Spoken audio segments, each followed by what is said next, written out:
cutting edge. We're there with you next Wednesday. So, Wednesday, January. You realize that the year so done? Yeah, the year so done, man. Believe you me. But we look for where we are going in America now, and to them, I just have reflect on it and I say, I don't really know why people would have want. Well, we kind of know why people that want to run go America still. But believe you me, at this given time, the other man grass look like it want weed out. Because you know, say the other man grass always look green until you go over there, you realize you have a bush. And then now you start to feel away. So I don't know, all who never did a runway already, I don't think say it make no sense you run away again. You have to just stay and struggle it out. Or if you want to go Africa, you better go Africa. Because you see the America thing they know, the problem with it, you know, is that if you take, you know, them say you have to take sleep and mark that. If you look at history, because history they fit guide, you know. History not just something you just study and left it gone, you know. History is what make we there at this juncture right now. History. The reason why we are here right now is because of history. So history is not something we're gone. You know, see, history not gone. As we speak, history is being made. Now, if we take sleep and mark that, we'll realize America wasn't the only superpower that you had in history. European superpower. When we say European superpower, we are quite aware that America is not for Europe, but it's Europeans control it right now. But if we look at the history of a place named Greece, and we see the turmoil right now, we take all of Greece in terms of the monetary system and them IMF problems and all them things there. One would have never known, say, Greece was once like America in the world. Because the language, just like how you have the English language, in what we call now, is the main language of the Western world. There was a time when Greek was the main language of the Western world. As a matter of fact, most of the, well, all of, not even most, all of the Bible, New Testament, what them call New Testament, and part of the so-called Old Testament was first written in Greek. Greek was the language that was spoken widely by the educated. Serious thing. So Greek reached a stage where Greek fall. And Rome come and dominate the whole thing. And for those of you who study and read, you should go and read a book named, or even listen to the audio book. I would prefer to listen to the audio book still, namely Fall of the Roman Empire. The fall of the Roman Empire, how Rome dominated the Western world, and then it became like a sad state of affair. Rome. And then you have England, Great Britain, them call it. And Great Britain, the English spread themselves into the Americas, as they are called, the America, because where we live now is the Americas, you know. Yeah, it's not the United States of America, but it is the Americas. And the British went into the so-called America, we now call United States of America, and devastate the land, slaughter the so-called Native American on Turtle Island, and take it over. And then a set of white people come and push back the British, the Protestants.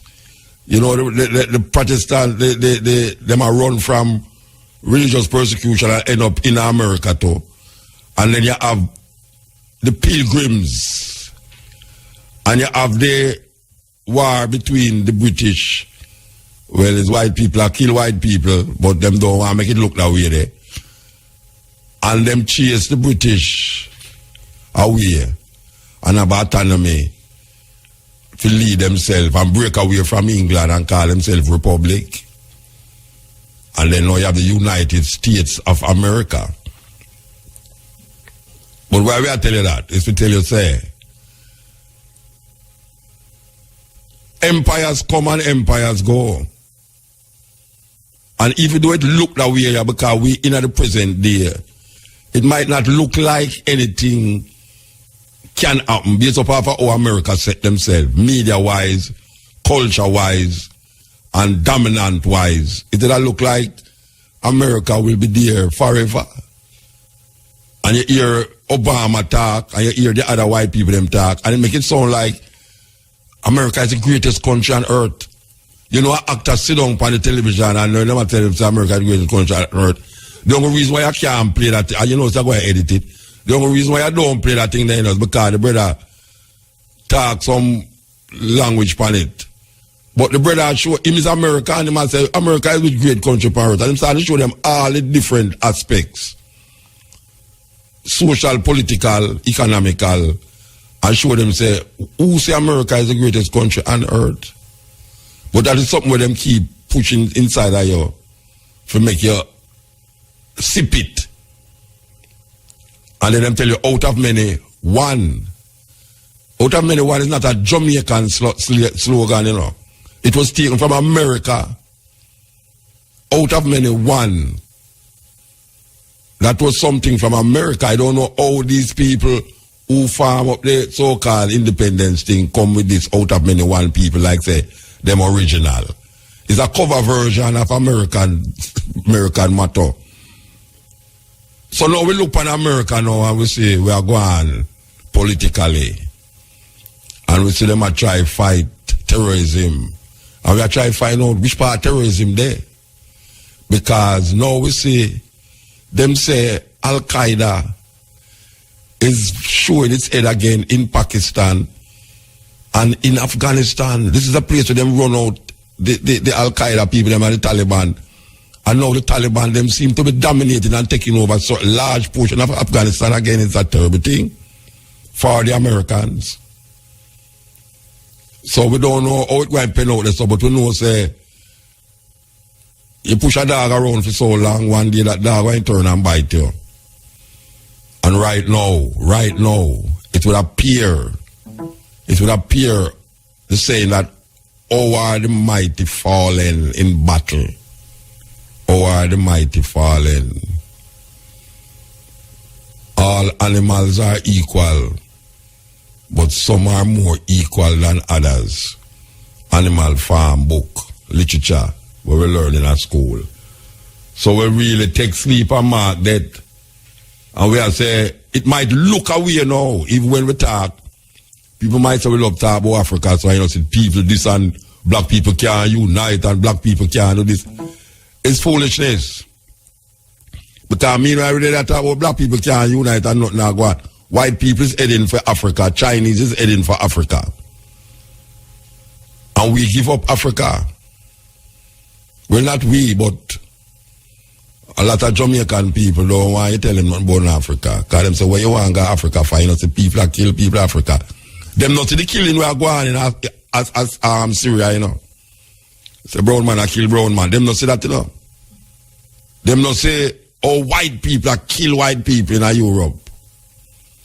Them not see them thing there, you know. But black people, them say, black people can't unite, you know. Black people don't fight against black people, so. The biggest war them in the world was fought between white people and white people. World War I, World War II. When the French and the English used to fight on the seas, when they have days of pirates. It's that the black people did involve in them pirate ship there, you know. It's British and French ships, Portuguese ship. White people kill white people more than how black people kill black people. This is a truth. It might look that way then now, because we live in this era. But if you look at the millions of people were killed in a World War II and World War I, and it was Russia, Italy, France, Germany, England, all of these countries, Europe, and them say it's a world war, you know. Terrible thing that, you know. When Europe killing Europeans is a world war, you know. I saw them do it. When Africans are kill Africa, it's a tribal war. Tribal war sound more vicious and savage. More like, people.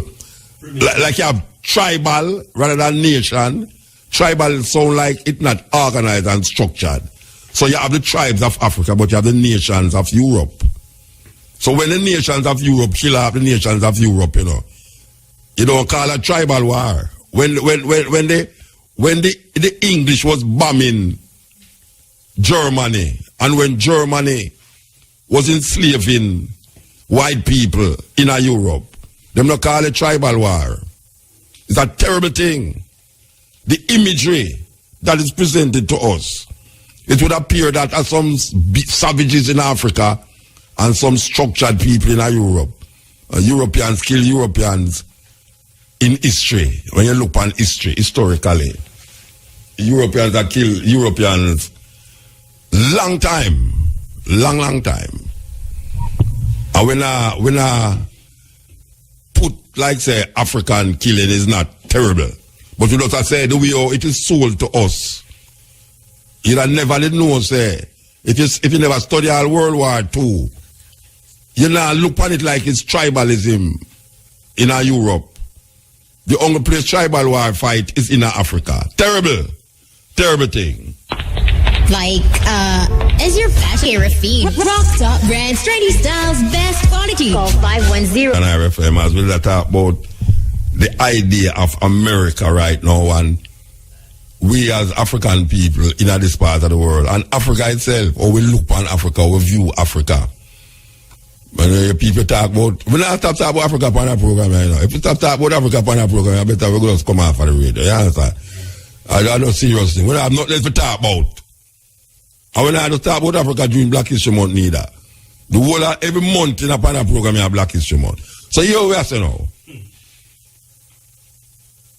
Africa, they're on the cusp of a renaissance. It's like a renaissance happening in Africa. But we now really get it out here so fully because the media is not geared towards Africa. If you notice, you hear man talk about American music.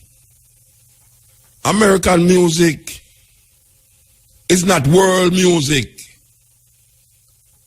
I mean, one would love to be on the Billboard charts because they make a music and it's a pop music, but you have more people in Africa than in America. One country alone, I mean, Nigeria have 170 million people. That is more than half of the population of America, the United States of America. The population of the United States of America is 300 and little bit. 300 million people. Nigeria alone have more than half of the population of America. And when you say a million records in Nigeria, it's like you never go up on the charts. It's a terrible thing. But we don't look towards that. There are more movies being made in Nigeria than in Hollywood. Not to mention all India. There's more movies made in India and Nigeria than in Hollywood. But the only time we see some little thing about Nigeria is the little soap opera them up on television. And the funniest thing, you know, I see the people them start watch, are the Indian soap opera them and the Nigerian, the African soap opera them on the TV. You have people now can't left it out because it looks so different to them. You know, see it, and it almost like it connects to them too. The same Indian soap opera them will say everybody are rush because see middle night, bright day. I'll help them stop doing them and go watch it. Same way with the little South African soap opera them, Nigerian soap opera them. Would I never believe, say, these, what you call, entities, is so big and large in Africa because Africa seems to be on the back burner of news report unless it's something happen there. If you say, boy, you want to say, in a Rwanda or in a Uganda or in a Sierra Leone disease flood out the place. How come all of a sudden you know nothing more about Ebola again? Not one drop, not at a iota about Ebola. The other day, a pure Ebola is like Ebola will reach a Jamaica and kill off Jamaican people. Only better than Africa. Most of them damn fool is about Africa. See the Ebola, this and that. Me go right, hey, watch out. Oh, man, I tell you, boy, them terrible, you know. Them terrible. There's something that is happening right now. I mean, I tell the people them this. There's something that is happening right now as it relates to Africa that we is missing. Just like how you know talk about Jamaica missed the boat and come on to the ganja thing. That is the least to where we are missed when it come on to the Africa thing. Because everybody know. We talk about fashion. Hey, me see some people that wear a cloth, you know, them in a Ghana, them call it Angelina. There was a time when I go on the tourist market, when you come down the North Coast there, it's on the tourists used to buy them kind of dashiki color cloth. Every Indian store you go and see this dashiki cloth. The dashiki them, and tourists love buy them. Now, the other day we go, me and Tony go to Ghana, every youth, and we talk about, if you want to talk about Uptown youth, them there them party, I got them a van. And when me look, me I say, but wait, it's a thing. And my lady said, look here, you said that you go back into Africa, we want you to get some of that cloth because that is the next big thing.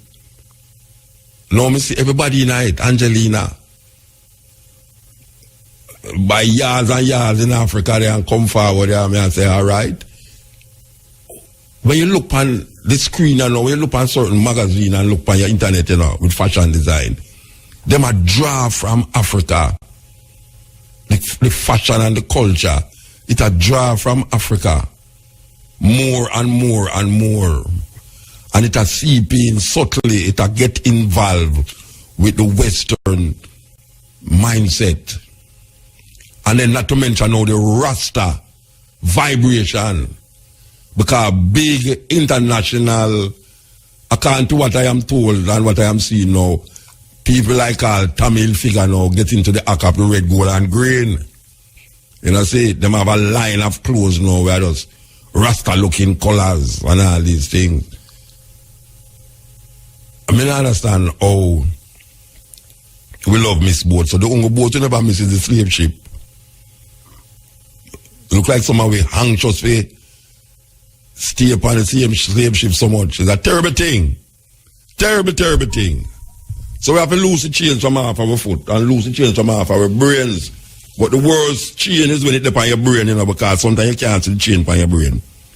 When our ancestors saw the chain on them foot, them could have take chisel and lick it off and run away, underground, railroad.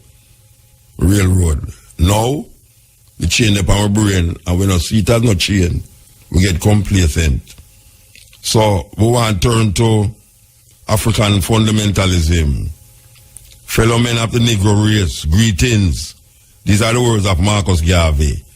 The time has come, and I'm going to use the same word when Marcus Garvey used Negro, and I'm going to change what I'm saying. The time has come for the Negro to forget and cast behind him his hero worship and adoration of other races, and to start immediately to create and emulate heroes of his own. We must canonize our own saints, create our own martyrs, and elevate to positions of fame and honor black men and women who have made their distinct contributions to our racial history. Sojourner Truth is worthy of the place of sainthood. See, just like how them have Joan of Arc, Crispus Attucks, and George William Gordon are entitled to the halo of martyrdom with no less glory than that of the martyrs of any other race. Twice and overture, brilliancy as a soldier and statesman outshone that of Cromwell, Napoleon and Washington. Else is entitled to the highest place as a hero among men. Africa has produced countless numbers of men and women in war and in peace, whose luster and bravery outshine that of any other people, then why not see good and perfection in ourselves? Marcus Mosiah Garvey pleading to black people, take down the white Jesus off of your, hey, you know, in the 90s, you know, when Mr. Young did there. I don't remember, I think Cabo did Ghana, Africa, and she me for sitting on the program. Sunday morning, me upon the radio, and me I say, I want to take down the white Jesus off on the wall. I bet I want to put up Bob Marley on the wall. Right, it out, me forgot to say that. The amount of phone call Mr. Young get. The amount of phone call Mr. Young get.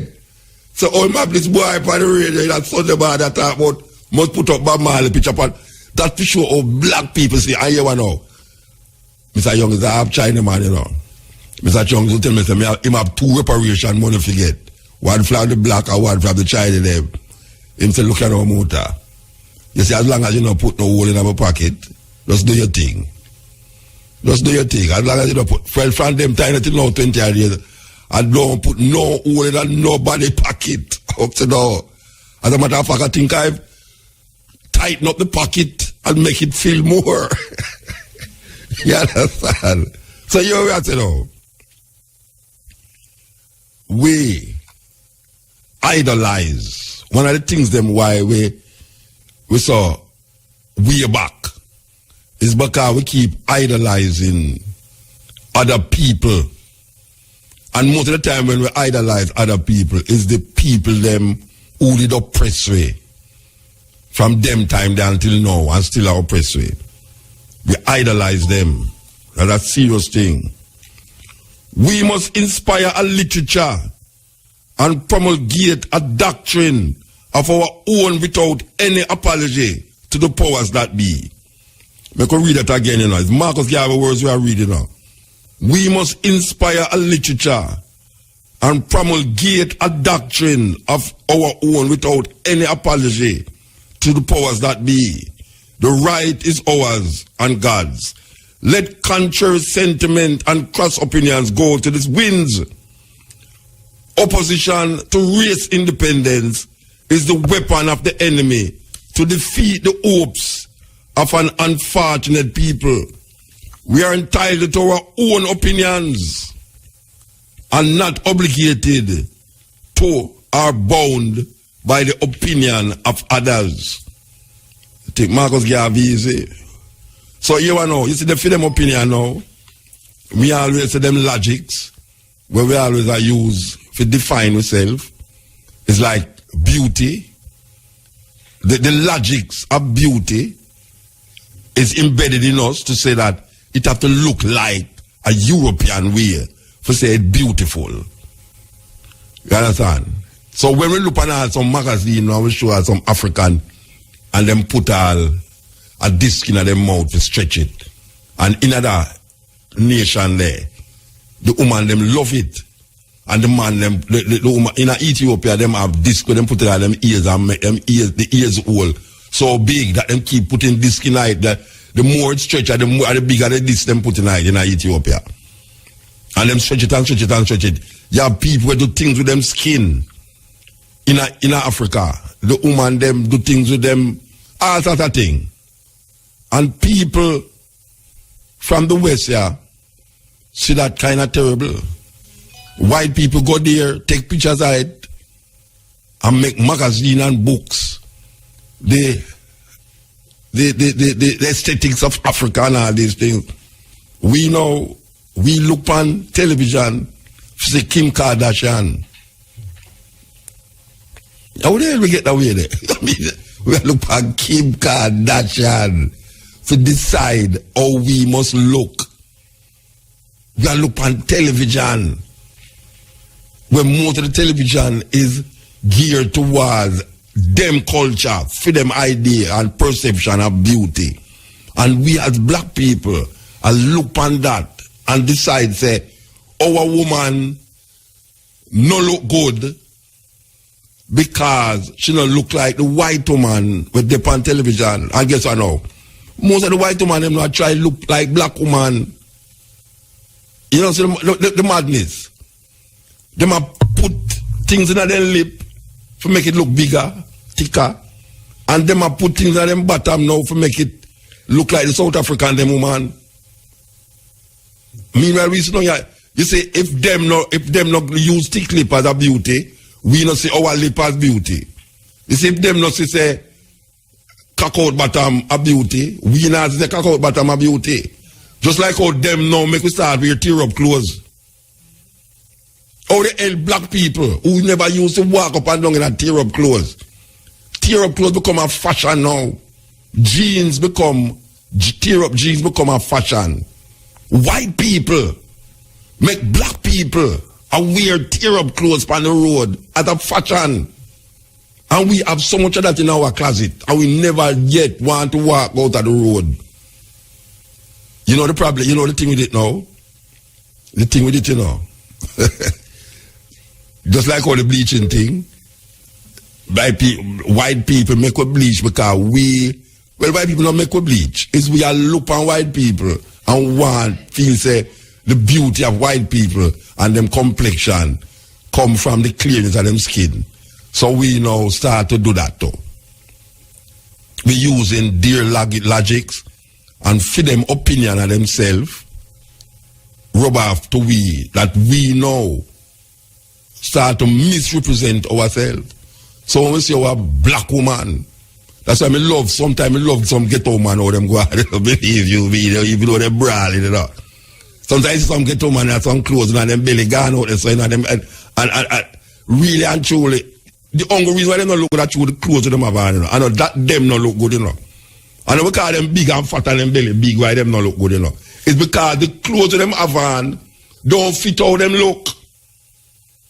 And them can get clothes to fit how them look and look beautiful. But them in some European clothes, some little cheap clothes where it's supposed to be America, but it's made in China because it's cheaper. Look like some clothes are supposed to, like some Christian Dior or Tamil figure clothes, and then the real thing. And the woman them belly gone out there so in these clothes where a white people supposed to have on, but them not recognize it. Look here, only don't look good tonight. When Kim Kardashian have it on, she look good tonight. Only don't look good tonight because it's not close for no. Simple. We don't allow ourselves to love ourselves. We allow other people to decide how we must look. So if white people say, tear up clothes today, everybody not tear up clothes. If white people put color in them ear, we go buy wig with the color in our ear. We don't have the ear, you know. Just like how them have black people, I use hot comb and I press down them ear to get out the kink out tight. That is what you call defining yourself to a next person's eyes. That is a psychological madness. You know, the lady Criswell sing the other day, Francis Criswell sing, and she have a theory about balls, games, that white people, according to Criswell sing, create some games that show them impotency. See, my Jackie, if I hear me say that to her, I in a prison. All right. Them create some game for show them impotence and them white supremacist racism. And where Chris Wilson say a game like pool, where them play pool, you have these colored balls on the table. As far as you play pool, billiards, you play billiards? You don't play, but you see play though. Alright, them have some colored ball on the table, you see? And them have one black ball and one white ball. And if you sink the white ball, you lose. If you sink the white ball, you lose. True. Yeah. Chris Wilson said that is racism in its own. It's kind of subliminal racism. where the white ball must be on top. All the other ball them can't go in the hole. But the white ball must be on top. And she said no. She said, if you notice the game them are white people manipulate. It's some game with some little stick between them leg and like some little ball. Yes. That the majority of game that you see white people is at control. Them have a little stick. Them invent it, you know. Them invent games with a little stick where them hold between them leg and eat some little ball. You think that she easy? Chris will say, the ISIS paper. Cricket is one such game. Where them invent with a little stick between them leg. Golf is one such game with a little stick, a finer stick too. And you see the more them go up the ladder of opulence, is the slimmer the stick get. I don't be a sight, you know, it's Chris will say. Chris will say, this is a theory of white supremacy. It's a theory, child. It don't necessarily go so, because it's a theory, but she feels, she right by saying, because she observe it. She observes, a game like golf. Them invent this game with a little stick, and you have to hold the stick between your leg. For lick this little ball. And the more the game go up in the upper land, it's the smaller the ball and the spider the stick become. So now you have this bat. It's a phallic symbol, you know. Between your leg. And them have a little ball with them a throw at one another. And you have to lick with the ball, you can't make the ball lick the wicket them. I'll lick you. I'll lick you, you know. You salt. And then you have other games too, other games. Like you hear Chris Wilson say now, if we notice the game them with the big ball, it's black people run them game there. Football, basketball. So the brown ball them, the big brown ball, these games is where black people manipulate. Brown ball them, the big brown ball, these games is where black people manipulate. What a laugh. I don't be saying that Chris will attack our theory, that theory which she have. See, and she pushed that theory for sure, or racist. The thing is, one of the things I observe too, when I talk about the world, when black people, when white people are kill white people in Europe, them says a world war. Now, the arrogance of them is that America have a thing them the World Series. I don't get them involved in it. Yes, true. World champion. They them have a World Series, World Championship, world, you know. Yeah. And it's only America alone in it, you know.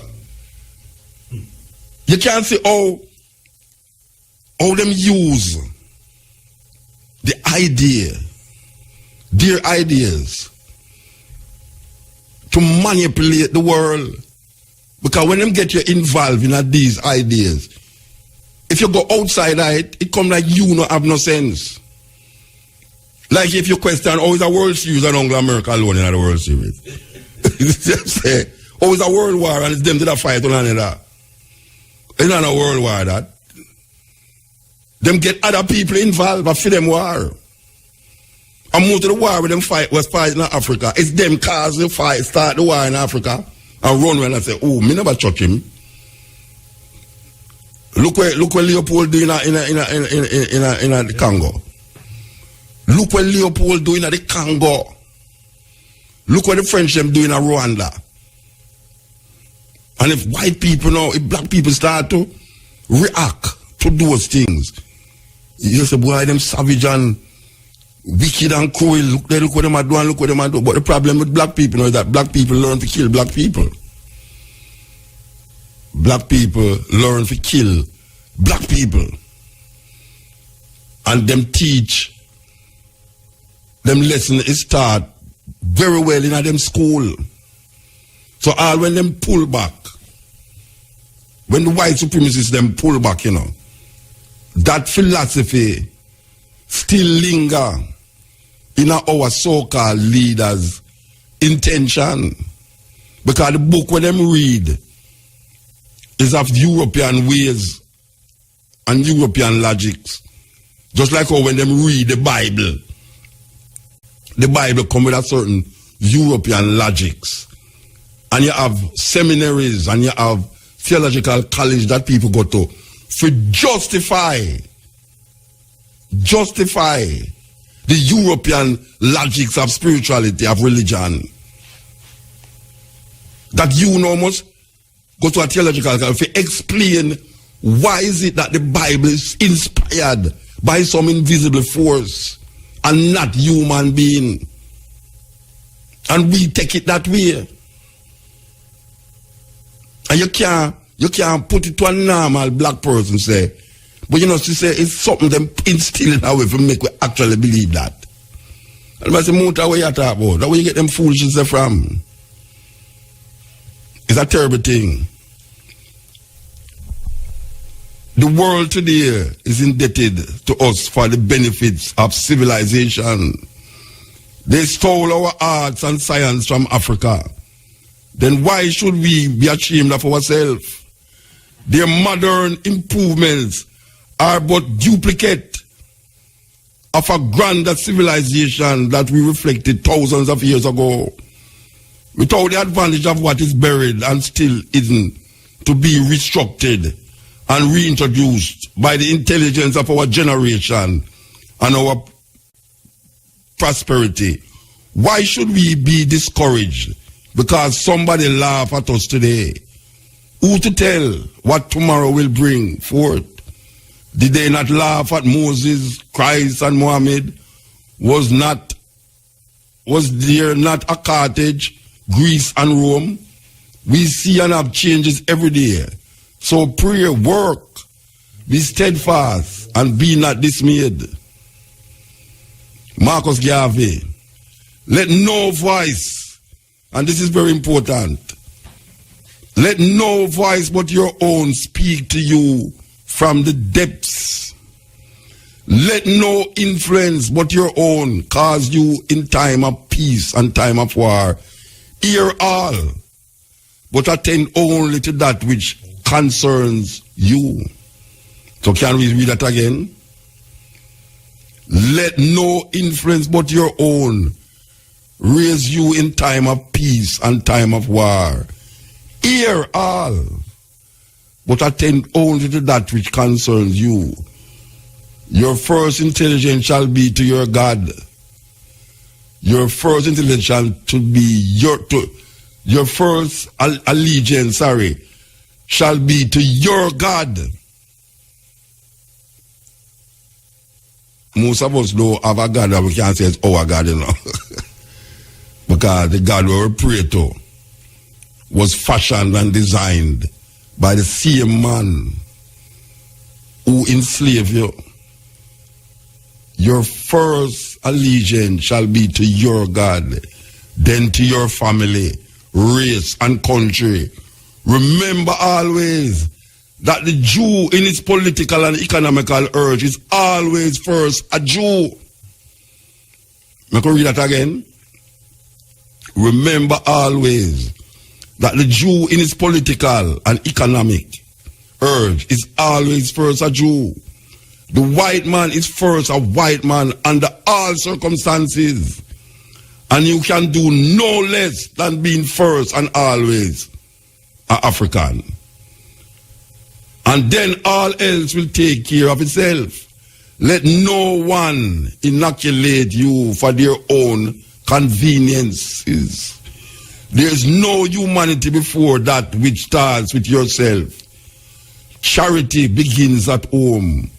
First to thyself be true, and thou canst not then be false to any man. There's no humanity before that which starts with yourself. Charity begins at home. First to thyself be true, and thou canst not then be false to any man. May I tell you, Marcus Garvey, the first national hero of Jamaica, our first national hero. And when we read this, we read it with a passion, because we know say a whole heap of people last week, the Virgin called and I said somebody writing up people said Marcus Garvey is a racist. Now, week before, said Marcus Garvey a racist. And we realized black people especially don't understand the difference between being a racist and being racial. And we go through that definition already for sure you. Racism and the philosophy that whole one race superior, which is racism, and how if you don't have the power to decide a man's political, social, cultural well-being, if you don't have the power to decide that, then racism don't come in the argument. The only real racism comes in the argument if because you look upon me as a black person and you white and you don't like me, and when you don't like me because me black, you now use the powers that you have to suppress and oppress me because my color different from you. That is racism. And if I say something racial, it don't mean that I'm a racist. We have to keep saying this thing over and over, you know, because it's terrible. And Marcus Garvey said too, Marcus Garvey said, why am I keep on saying the same thing over and over to black people? And then realize the propaganda is a serious thing. Because you keep saying something, sometimes they will get it. We are say racial and racism is not the same thing. When Marcus Garvey said he is racially inclined, it don't mean him is a racist. Racism comes with power. Black people as a group don't have the power to decide white people economical, social and political order. We do have that power. And we're not going to go, white people, black people don't have even the innate mindset to use power economically, socially and politically and religiously over a next group of people, because history don't show with that. And we have to take sleep and mark that. History don't show we say black people rise up against a next group of people because of them color. Because them is of a different race. As a group of people, we don't use our power because we don't have it neither for rise up against somebody for deal with it. But we always find ourselves in that situation where people rise up against black people because of them color. And because you're black, them use them power for oppress you. That is racism. That is racism. And if I look on a man and say, why you're so white, I don't like you. That's not racism. That is not racism. That is a racial slur there. That is being racial. You say, why you're prejudiced. Yeah, people is prejudice. Yeah. I've said before, God is prejudiced. God don't like flat-nosed people. Like Brian. Yeah, that's a terrible thing. You laugh, you think a joke, you make it in the Bible. It's not the Bible that God don't like flat-nosed people. We don't know who write them things there, you know. We don't know. And I'm sure it's the right of the Bible way. Terrible. Terrible. I never tell you about how God write it, you know. All right. So, we want to come up on that, but we want to tackle this thing out. I just tell my brethren, say, when I'm called Wormington get him out of trouble again. Wormington seems like him just love get. Wormington is one of the most. It come like him used to live in a tenement yard last week and the week before, because Wormington just him talk the thing anyway. Imagine Wormington. I gonna look on Lisa Anna and say she had Jezebel and Witch. Brian never hear about it. Me see it. You see it? You have the clip? No, but me see it. Me tell her I must get the clip. No, Wormington. I want to laugh. I know Wormington. What's name? Wormington. Warm. Oh, chaval, me a Jamaican. You understand? We are Jamaican. It sounds like Wormington to me. All right, you know. Wormington face still rata. Wormington say Lisa Anna a Jezebel Rasta. Alright, me have a different twist to this thing, you know, because do your people read the Bible? I mean, alright, for instance, you know, say what people say Mary of Magdala, Mary Magdalene, is a prostitute. No, when in the Bible it says she's a prostitute, you know. But you see the people them who are write it in relationship to the man, because the man, according to the Bible, I find interest in her because she's a society woman, and them find interest in her. Them kind of get jealous and start to spread their way for propaganda about her, say, she a war and all them something there. All right. I can tell you something about Jezebel. And we are taking it from the perspective, we are looking at it from the perspective that we not take up for no side. We not take up for the Jewish side who write the story about her. And we not take about the Phoenician side who she's from Phoenicia. She's a Phoenician woman. All right. I can tell you something. Why them say Jezebel? Why Jezebel have all these terrible things come down upon her? One, most of the people them who know about Jezebel read it from the perspective of Jewish culture. The Jewish writer. So I could say Jezebel did really live for true. I could say Jezebel did live. Jezebel was not a Jew. But the man who she married to was a Jew. Ahab. Yeah, according to the Bible, this woman is like a woman now, because you have put it now, it's like a Jehovah's Witness. And a Rasta. I could say no, I could say put it that way then now. Forget it normal. According to Bible. According to Bible, Jezebel was not a Jew. So she have a different God. She worship a different God, you know. She come from a different place.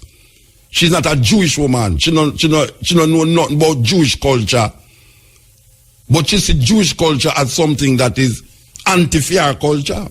Just like how the Jew them say fair culture, fair religion, anti-Jewish culture. And as I say, it's the dominant power going to decide the outcome of the story. All the while, when the dominant power write the story, when the hunter write the story, him is a hunter.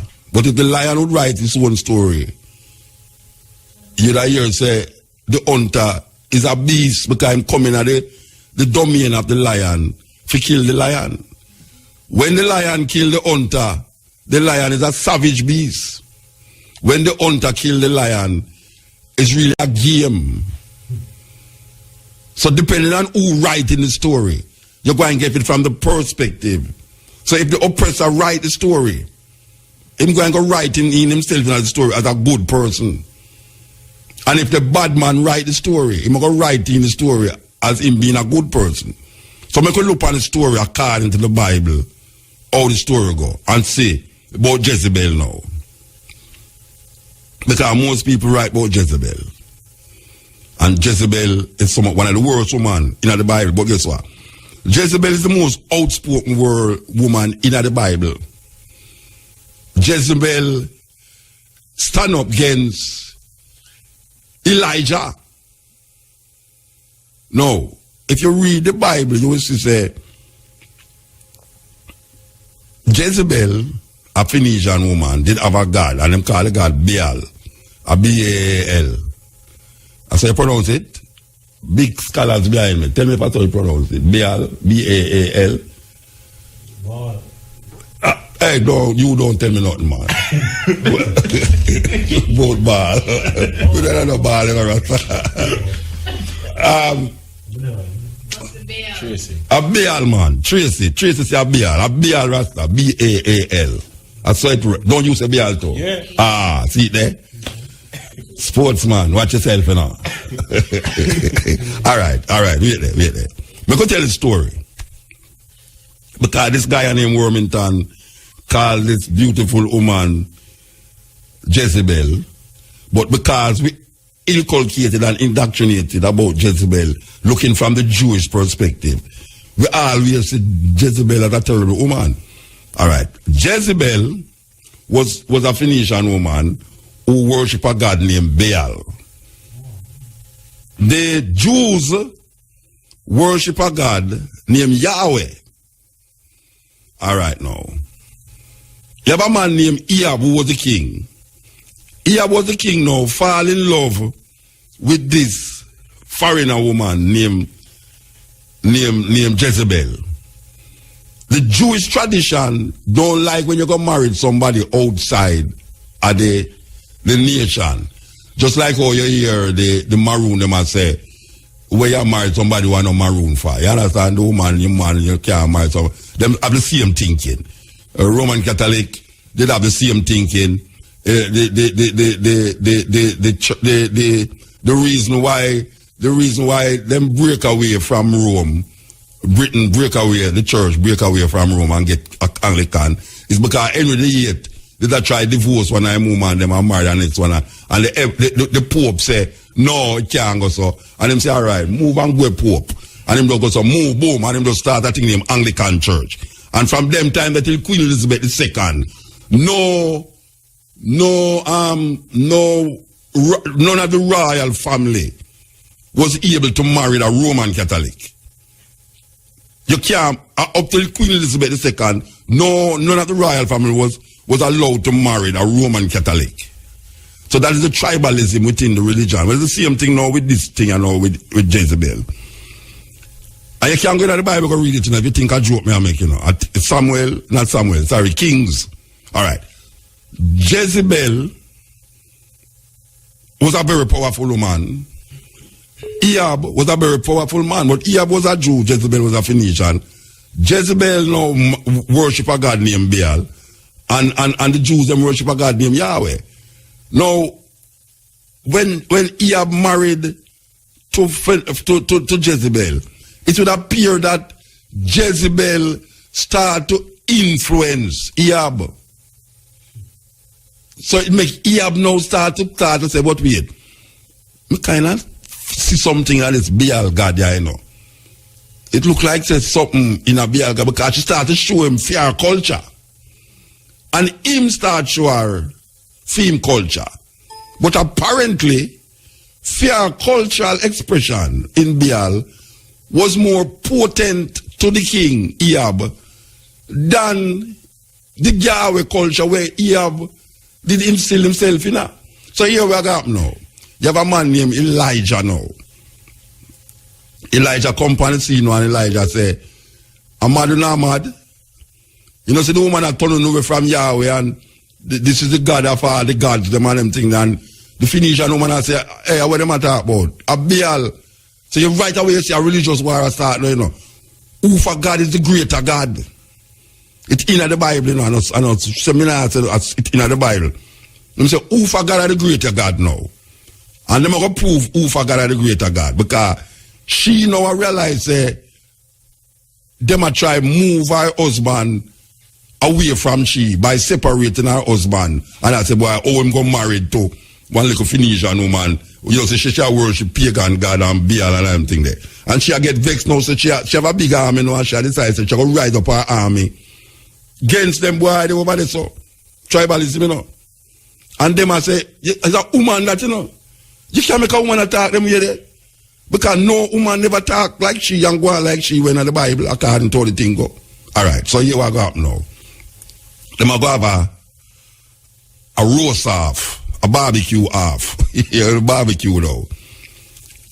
She a go gather up about 1,000 of your profit them.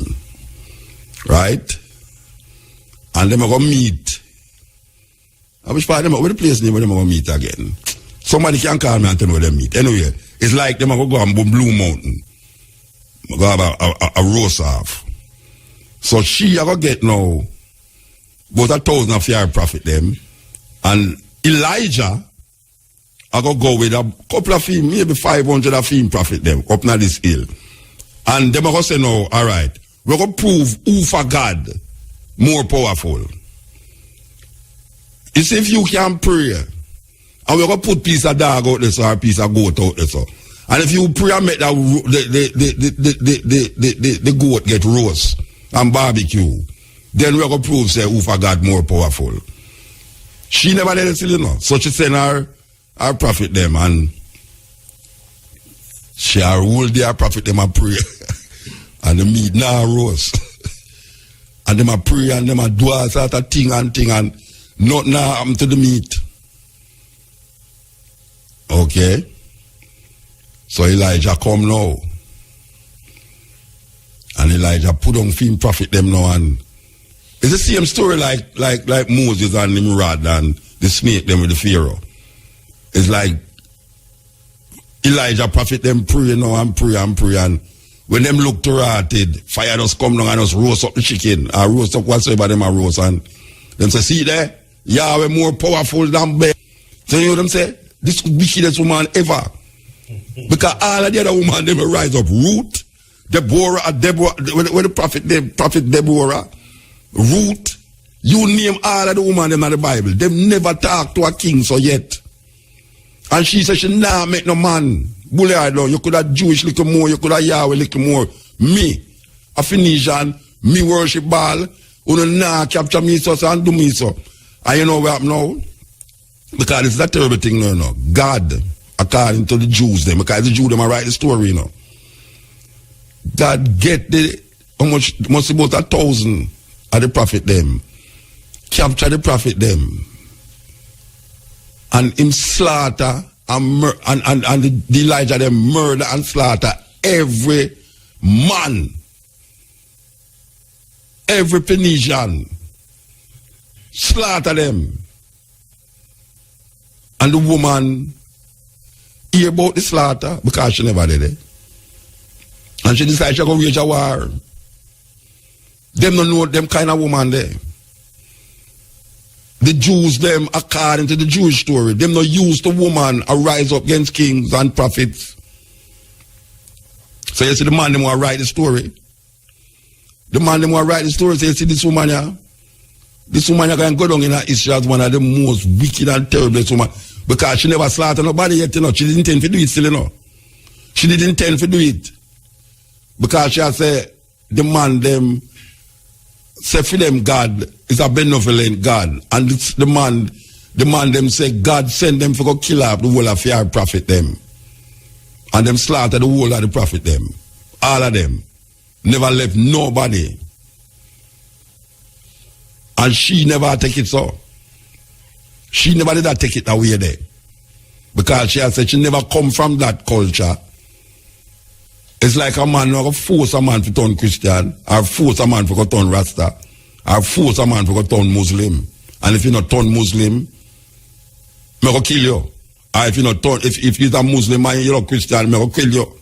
It's the same attitude the Jews them did have as it relates to for them God. If you don't worship for them God, you must die. Thou shalt have no other God before me. No other God. And anybody who have any other God, those gods must be trashed and put down. And you see the Islamic people them are follow that same old time, old testimony, Old Testament kind of story there where them the Taliban them draw down the Buddhist statue in Afghanistan. The ISIL people them go in Iraq and tear down all the things them that is ancient Iraq art and culture will never represent Islam. Religion allow you to do that in the name of your God. And if you look on the story and have an open mind in the story, you'd have realized that this was a fight between who for religion have more power. It have nothing to do with this way called invisible being. Because Baal, neither Baal nor Yahweh was a construction of any invisible being, but it was a construction of human being. It's human being construct them, and it's human being decide the power and strength of either Baal are of Yahweh. And who writing the story, go and make for them God win. Any guy who will write the story. Because if she did write the story, fear God did win. And do that right on the issue, say Elijah is a terrible and wicked man. We read out this thing out again. We're going to make my dearly beloved brethren cross the glass that were there with me. Roger Asphalt. Good night, sir. Clicking button there, make him talk. Good night, Roger. Good night, Muta. You're at a different level, you know. This is not sports business, you know. No, not at all. All right. You see all them set up inside of the studio, you know. It come like a little nightclub. Them don't set it for real. It's like a nightclub. I don't see no pole though. Them have red light and white light and all that light. Them don't have no pole in here, so them don't reach that stage yet.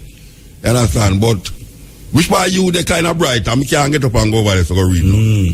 So you know, I'm going to make Roger read something to the people. And what is it is all about? Haile Selassie and the titles that was given to Haile Selassie. Now, I don't know people, like in the royal, like when the royalty them have a ball and so them stand up at the door and them call the person them who enter. Ladies and gentlemen, Sir Brian the Cartel Alkaline titles from this and that and that, and them go down the line and see the couple walk in. Ladies and gentlemen, Rastakura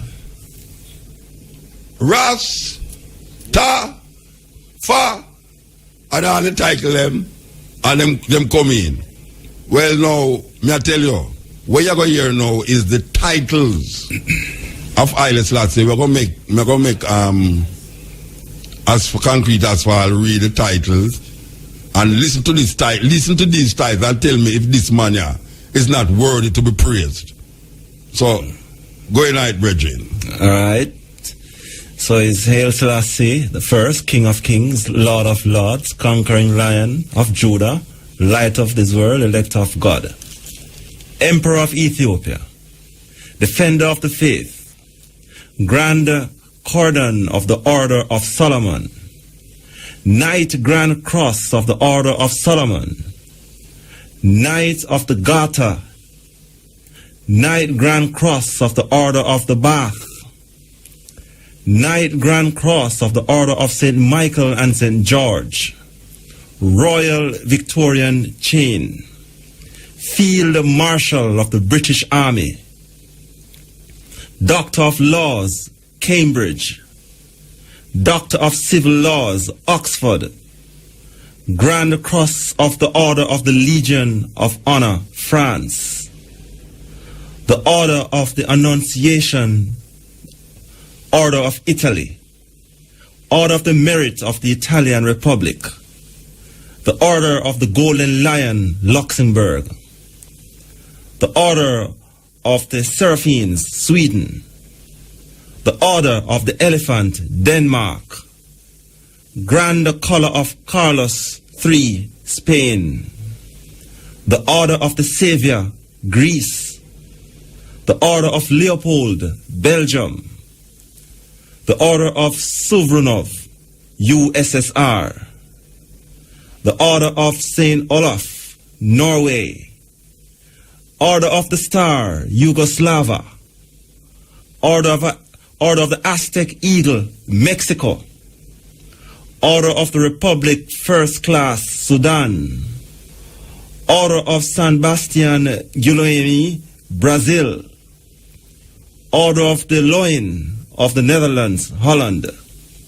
First Class Military Order of the White Lion, Czechoslovakia, Order of the Military Merit, Federal Republic of Germany, Ribbon of the Grand Cross of the Order of Christ, St. James and Aziz, Portugal, Honorary Doctor of Laws awarded by the following universities: Athens, Greece, Banaras, India, Moscow, USSR, Charles, Czechoslovakia, Columbia, McGill, Michigan, Howard, Georgetown, all from the USA.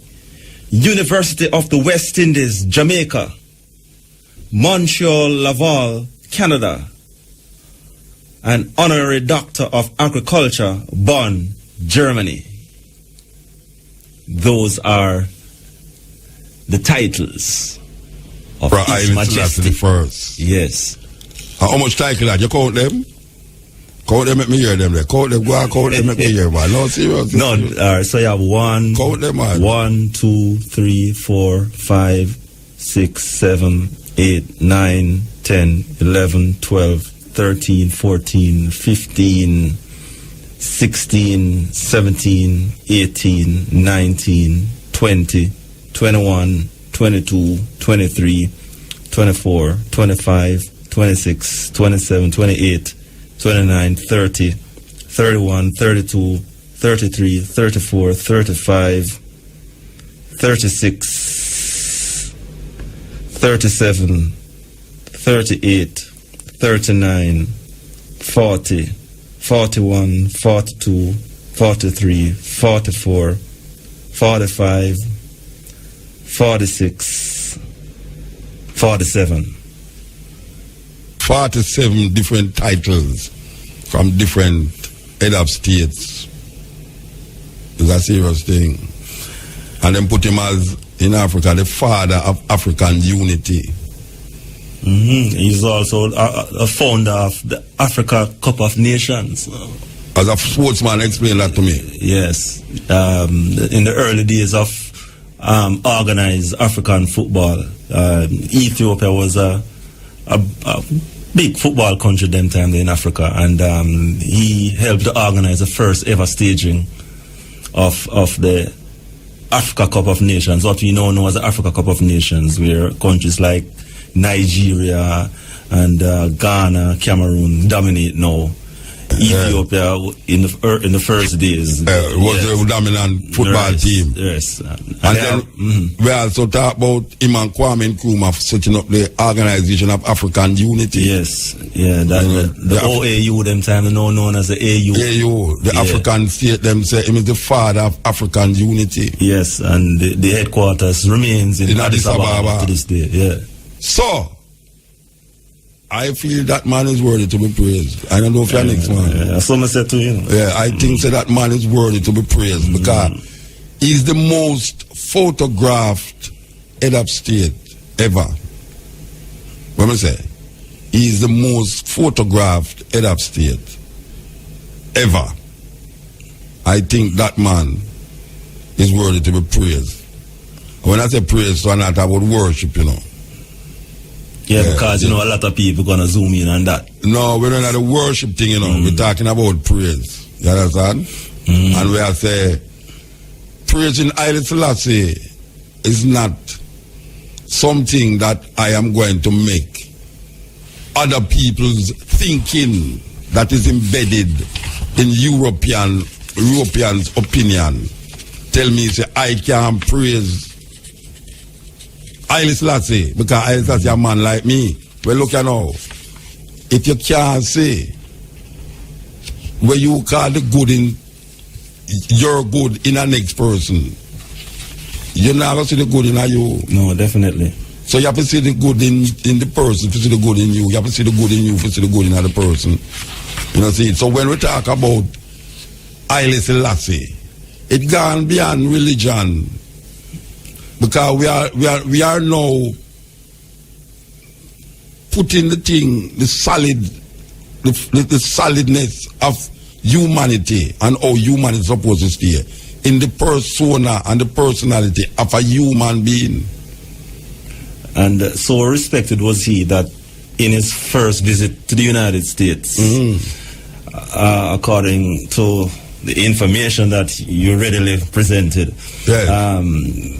as you know, when he traveled to USA the first time, he traveled by sea from France to New York. And 7 days prior to his arrival in the United States, anticipating his arrival, as because, you know, he was seen as the number one fighter for freedom in the world. 7 days before his arrival, the U.S. government, they disbanded racial discrimination in education in anticipation of his arrival. Of his arrival, yes, in 1954. Yeah. 7 days prior to when his arrival. In the United States, the first visit in the United States. Yes. Right.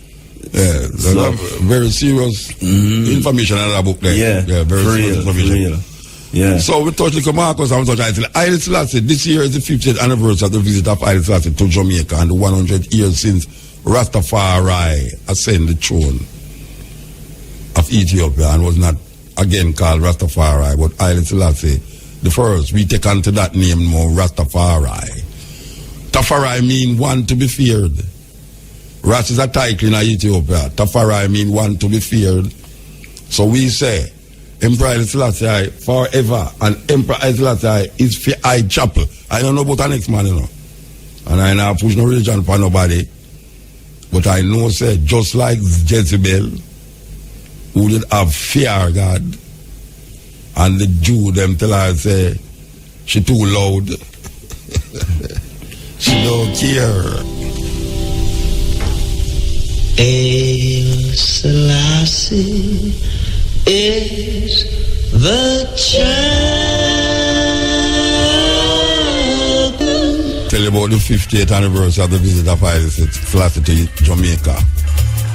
Rastafari, brethren and sisters, you know this thing are very serious. Because you know, so when Jamaica 50th anniversary for independence, big things go on. But you know, say, Haile Selassie has made us as a people, Rasta people, very independent.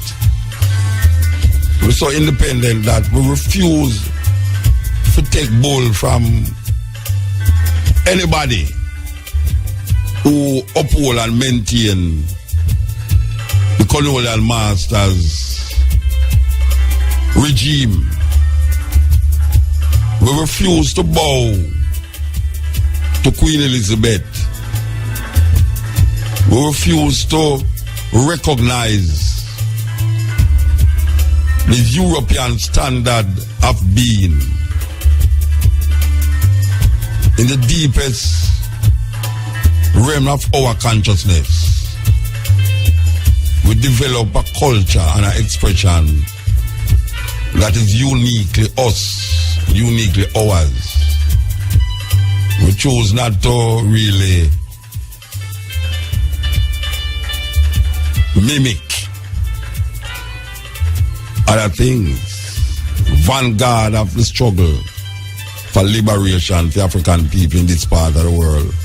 Vanguard for reparation for African people in this part of the world. Vanguard for African people recognizing that your medicine is your food and your food must be your medicine. We don't live to eat. We eat to live. A vanguard. Yes. So we continue the journey and continue the struggle. Because we know say good must overcome evil. And no matter how much evil man create as reciprocation of good. Because good and evil is the creation of human being. There's no other creature, no other animal on earth that have good and evil represented in them being but human being. So we relate to the goodness of the human species, that animal, that creature that come out of Africa must find himself and herself in a place of understanding that will liberate and free him from Western imperialism and white supremacy. Marcus Garvey said, Africa for Africans, those at home and those abroad. He's not an African because you're born in Africa. He's African because Africa born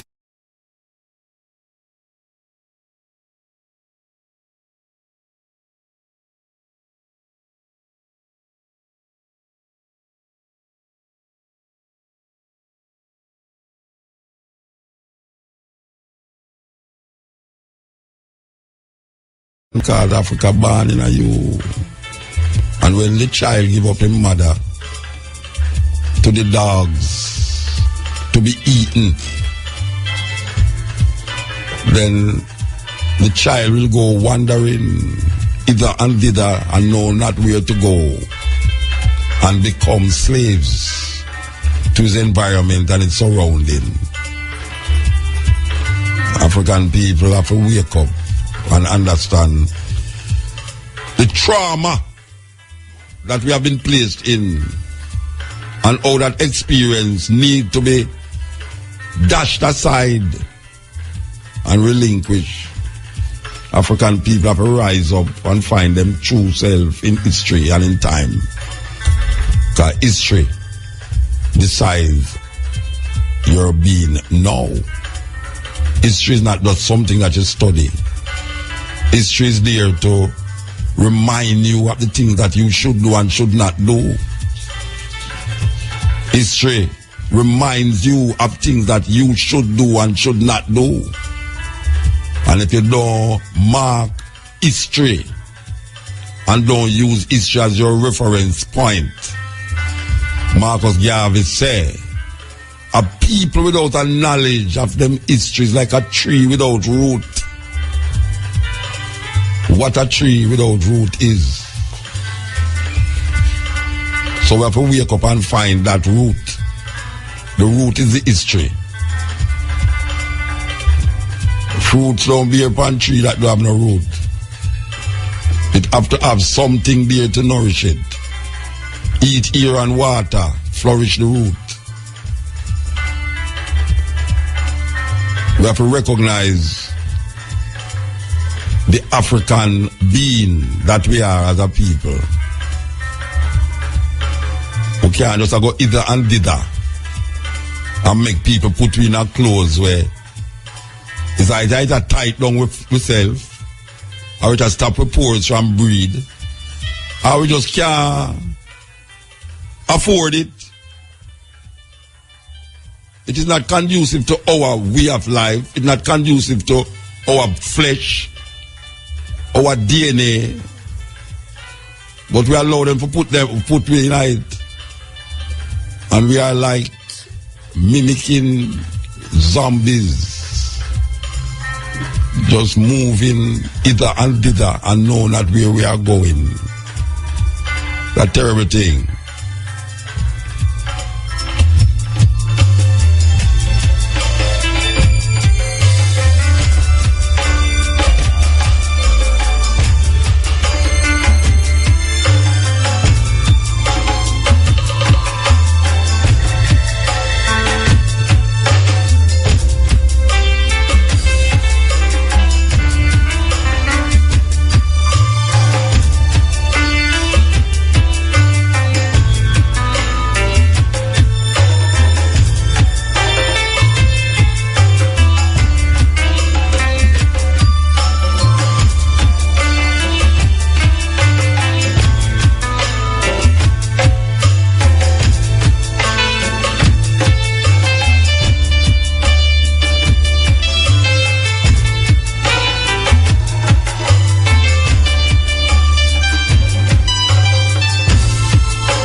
I stand up and watch the Abyssinians perform, and I tell you, say, in all the years I've been watching Abyssinians perform, both in Jamaica and abroad, it's the best performance I ever see them do. And if you consider and say, it's only one of the leads, one of them was there as the original lead singer. But me I tell you, Abyssinians, one of the group them who project Amharic in the music. Amharic is a language, a national language of Ethiopia. The Abyssinians was responsible for projecting Amharic in the reggae music.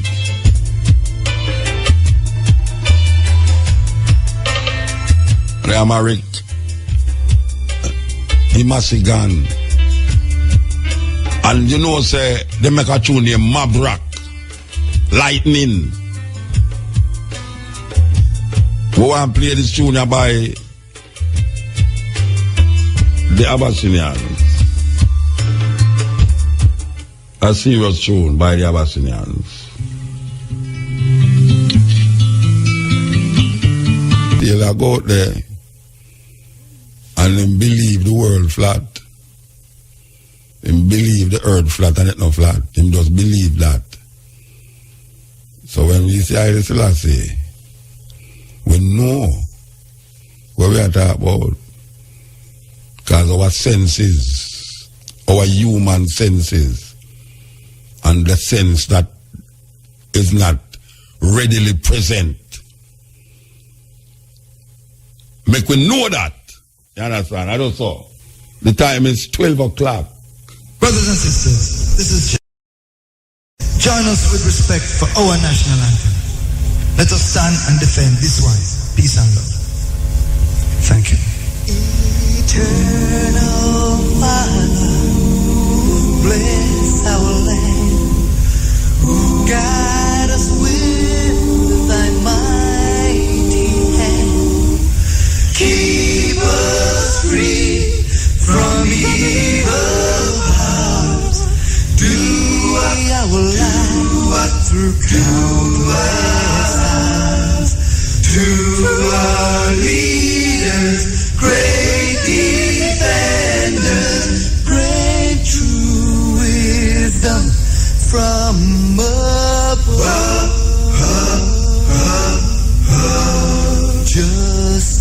Justice, truth, be ours forever. Jamaica, land we love.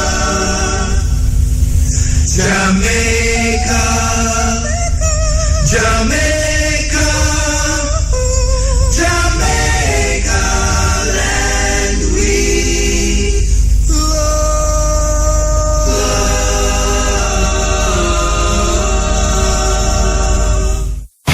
Mr. Tar, cars, tires, batteries, lubricants and accessories at low prices. Mr. Tar has sale on Window, Maxis, Duron and other brands. Visit Mr. Tar today in Mandeville and Montego Bay. 952-4222. Mr. Tar, take 4 for the road. Help the next generation chase their dreams while you chase yours. Grace is giving away over $10 million during the Chase Your Dreams promotion. $5 million to the sports programs of 3 schools. $1 million per month to 3 lucky shoppers. Simply mail in or drop off 5 Grace labels for a chance to win $1 million a month. Text in the code found on specially marked Grace Top Peel and chance to win instant prizes of cash, phone credit, and free champs tickets. The more you buy, the more chances to win. Grace, bringing good taste to life. Promotion runs January 6th to March 31st. Conditions apply. See the press for details. Hey, you girl in the tight top skirt. Hey, you girl in the... You scoop the boy there. That your pick. That's you pick. You get scooped. Good with it, you know. Come scoop with me, Courtney Mac, with the WTS Breakfast Party, 9 to 10 a.m. No lame game team. Then clock in with me now to see my Francis. I'm in the league. On 1 p.m. to 2 p.m. Catch a top scoop, hot scoop, and e-scoop. Great and trip left. Then at 6:15 p.m. we link up with DJ Neil and DJ Brian for a live performance and a bag of things from your favorite artists. Watch it live online at irfm.net for free. What's the scoop? WTF Hotspot. Yes, sir. Every Saturday. Kiko. Abyssinians, we are descendants from the African race. Our forefathers was taken away, bound in shackle and chains. But you know, we don't have a deal upon the shackle and chains because we know of African history. Most Jamaican people don't know nothing about African history. Because them insist to teach about slavery and drunkuno and limbo like me and all them things there. And I tell you nothing about your African heritage. Them tell you about Jamaican cultural expression that we develop on you so as slaves.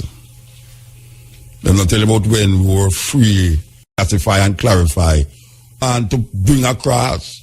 So when the Rastaman talk, sometimes it sounds foolish and stupid. But there's a redefining and reclassification of a language that has been used to colonize the people, them consciousness over the years.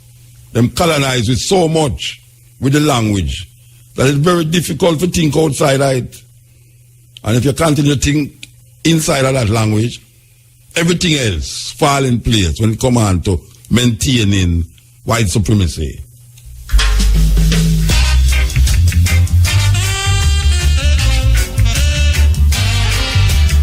Yes, blessed. Wagwan Muta. Cutting edge. Yeah, man. A King James dip on the radio, you know? King James. Yeah, always call me Jah, you know? Okay, are you write the Bible?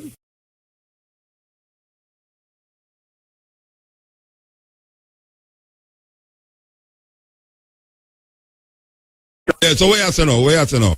Boy, I say, boy, I'm told that you call me, I call Roger one time when you left, I say, when I am a work for me, I say, boy, I'm here your old man, because me a Jah, you know, I'm like with your reason, you know?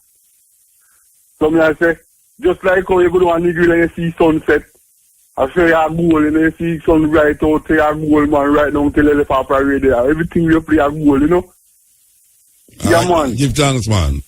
For real, man, everything we touch a gold, man, because if you read Psalm 68 verse 13, all of me fitting them a gold, you know, as gold feather, you know?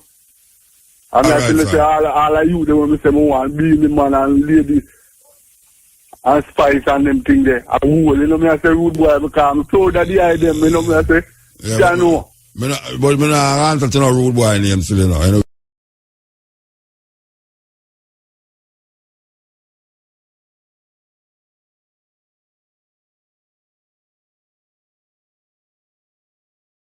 About 9 miles there, you know. I'm going to go up there 3 times I'm party when I time, you know. And when I come back home, every time I come back one Chapmatic, follow me come back home all the way, you know. So me I say, Bob Marley I really profit because one Chapmatic always come back home with me, you know.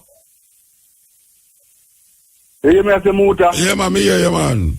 So me I say, boy, Chapmatic mean, for Bob Marley I chat everything. If me I listen to him, I say, nobody couldn't trick me, you know. Because Chapmatic mean, Bob Marley chat out everything, man. And from he chat is right and truth.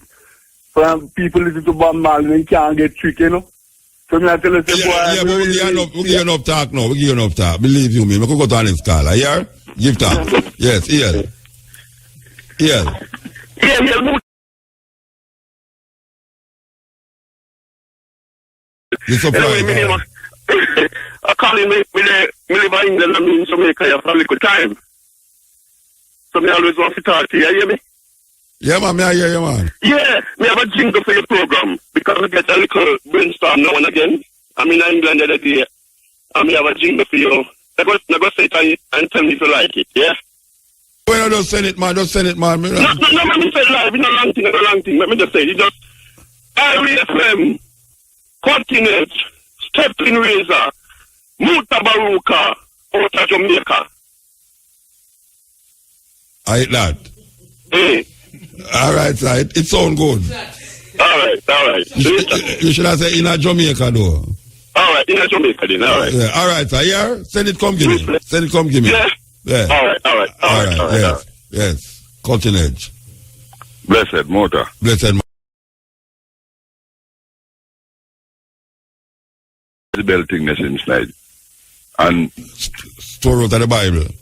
Yeah, man. And it's like I say, the woman, no, she never really killed nobody or do nothing. Still, you know. No, me never say she not do nothing. Me never say she not do nothing. You know, me say she have a different culture and a different religion, and she got married Ahab, which was the king, and him automatically now seem like he did go over to fear religion, and the priest them in Israel begs. Because you are going, you know. And I really, that I want to tell you, say, not even that, them I look upon, you know. This brother have a vineyard, you know, Motor. And this brother have a vineyard, you know, and the king say him want the vineyard, you know, and tell the brother, say, anything him want, him we give him. And the man say, yo, me nah give her this thing, you know, because me inherited brother. And the king I say, where I say, and him go home and wouldn't eat. If I go back and read it, tell me which king? Our husband, man. Ahab. Yeah, him same one, man. Yeah. And when she say, what I'm telling you, you not eat. and him I say, yo, you don't know, so I go to the little man, and the man I say, boy, him nah give me the vineyard, and she I say, no worry about it, man. Go and go eat your food, be deal with it. And she just send out some letter in a place to some people and make the people them tell lie upon the brother and stone him to death, say him curse God and the king. Yeah. So I say, and so comes the prophet now. Elijah. Tell her, say, the same place which part you make the man bleed out, that will go lick your blood there, so. That in the Bible. You know the next thing I'm going to say? No, we're not done. We're not done, man. You say, all right, talk to me. You say the thing what me say is not that why people say she weak. Yeah, like the culture. Right. Yeah, say true. It's like you make it come off as if she's such a strong woman. Yeah, on the other side. Yeah, because them don't use a woman to talk to them that way. I mean, I try to tell her it's more than that, brother. No, I never said no more than that. You know, I say she wasn't a Jew, you know. So that means that she never conformed to Jewish ways and tradition. Yes. All right. So I said to you now that how she become prominent is because our battle with Elijah. That is what make her become prominent, you know. Because I make him have a runway and them things. No, the day when them come and say, all right, now you pray and see if the thing about the sacrifice about burn. And 50 priest them couldn't do nothing. And then Elijah priest. That is the main crux of the story, you know. The main crux of the story about Jezebel is that Elijah that day. And and then God now tell Elijah to kill off all of your priests them. Yeah. Yeah, so when all of them priests are dead now, she start to rot now. Against but Elijah. I can't to her. Tell me. No, I can't do because I kind of like that thing the way you talk about the perspective of the writer, you know. I can't tell the perspective of the writer where you teach I since night. Yeah. It's like them I say. It's like say the vineyard thing makes you become prominent also. Makes you become wicked. But how many you really hear you mention that still in the movie? No, watch out. This is what me say. It's part of the story me talk about, you know. Me talk about the part where how me see it in relationship to other women in the Bible. All right. It's like when you mention one part. Yeah. All right. Me I gonna mention the part where me feel say is that part you know relate to. We not relate to the writer who is saying now. Who is this woman from this when them not in them tell them say pagan, but who is this woman who now bring this God in Israel for make the king worship our God? They have to go find a way how to get rid of this woman and get rid of the king. Sorry, get rid of the God where she worship. So all of the things them when them place upon her, it's for sure the people them, the writers show say, this woman is not worthy to be part of history. Just like Delilah. Yeah. It's Delilah. There's two names in the Bible that is a no-no for woman. Delilah and Jezebel. Yeah, man. All right. In the story about Delilah, you know, Delilah is working a woman supposed to work, you know. It's Samson is the problem, you know. It's Samson who's supposed to be this great man, the strength of man. Make the woman ask him question in him drunken state and get him to cut off him locks. Yeah. So we are going to blame the woman for now. She was working in the order of a woman. All right, now. Yeah, go on, talk. What you say? What made us say the next point you know still? Yeah. We'll come off of Jezebel or you have to talk about Jezebel still? Because Jezebel we are talking about that Delilah was a side story. Delilah was a side story for sure, you say. Yeah, man, the two of them had some, I don't know, significance right there now, man. No, it's significant. It's significant because Jamaican use the writer story for condemn the next people them. Like Mary Magdalene. The writer who's writing the story is talking from the perspective of who control the pen, control the mind of the person who. Yeah, man, that's true. Yeah, all right. So we'll come after that then. May I pass through Watchy and some other little place where them say some store area, some built up area. Mm. You see what I'm saying? I don't know it coming like just me alone and notice this. When you go in some of them craft marketplace, yeah, you see some prettier guy and some people from some different place and a Jamaican them the brother. And the people they know. You mean you had the craft market as well? Yeah man, them open that place in there. But what me I say like some Indian and some people now, like them come from where them I come from, and Mr. China everywhere. So me, you know, let's say I carve out some bird and some duck and I use some coconut shell and make some thing we're going at the woman them ear and some clip and you don't know them little thing there, brother. You know, some rasta color and them thing there. And what me find out is that them people they left from where them come from. And them long and them people they now can get me and you know where after we carve out them something and some bird or something now them get me and you same one. Say work back in the place with them. They don't make nothing, you know. Yeah, them just buy the thing, them wholesale. I don't know what them are doing. So may I say no. And so after now them buy this thing and now so them pay me and you for and then open a business. So may I say no, oh a brethren in the place couldn't open a business in a place and then get somebody for work. Why take somebody to come from India, Japan, China or anywhere with them two and Rasta? Them do even carry them product from for them place come in. Them come and them take what me make. And then now me have to turn around and work back for them. It's like me I try make me see it still. Why you not work back? Why you want? Why you want? Yeah, understand what me I say? Yeah. Instead of me, you know, want to me who carve the thing. Want to you who carve the thing. Why you never open a place? And yeah, but maybe you never have the money for open the place. So I'm to the help from the various agencies, them, know that me I say. It's like the man who sing the music, he don't necessarily have the means to which to distribute the music. Yeah, Mota, I don't want to have a music pack. I hear the music pack. That's the same thing, man. The artist, me don't have the money for open a store for sell him art, you know. Yo.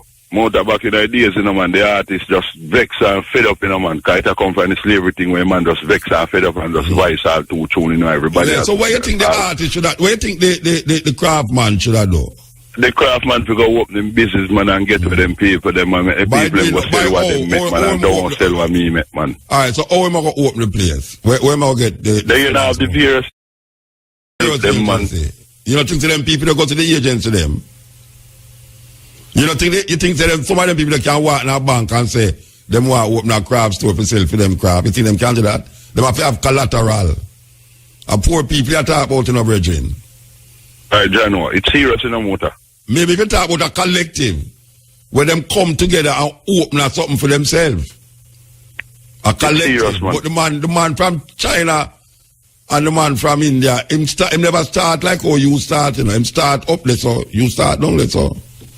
Because what me I say, you know, when you're looking at you're going to hear some girl in the, can I help you search? You know, she got food and she get subject how much this how much that because sell something when me carve out that she go school for, you know. So that's why when you touch music, you know, me I say, brother, how is it that first time when the man I make all the music, the man just sit down and vex and fed up from it thing. So I say, brother, from the 400 years and thing, and a man a vex and just start lash out for something. And all of a sudden you find some people that go university and them a go here stuff, you go turn this and music and all kind of shit that they not write no song. And then can come and tell you which music they want to listen and which music and all kind of thing. Brother, where you tell me say, man.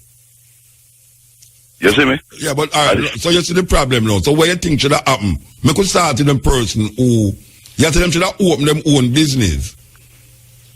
But all them open them own business and them don't have the necessities to open them own business and that may ask. What may I say, brother? The man who craft the thing, if him all the woman in the store get the thing where you carve. No buy sell him not sell the carve man sell it. Yeah, but too much him give them feet because the same man who buy that from good as can buy a shoes in the road, boy. That may I try to tell you. But the craft man now should have figured out him life then.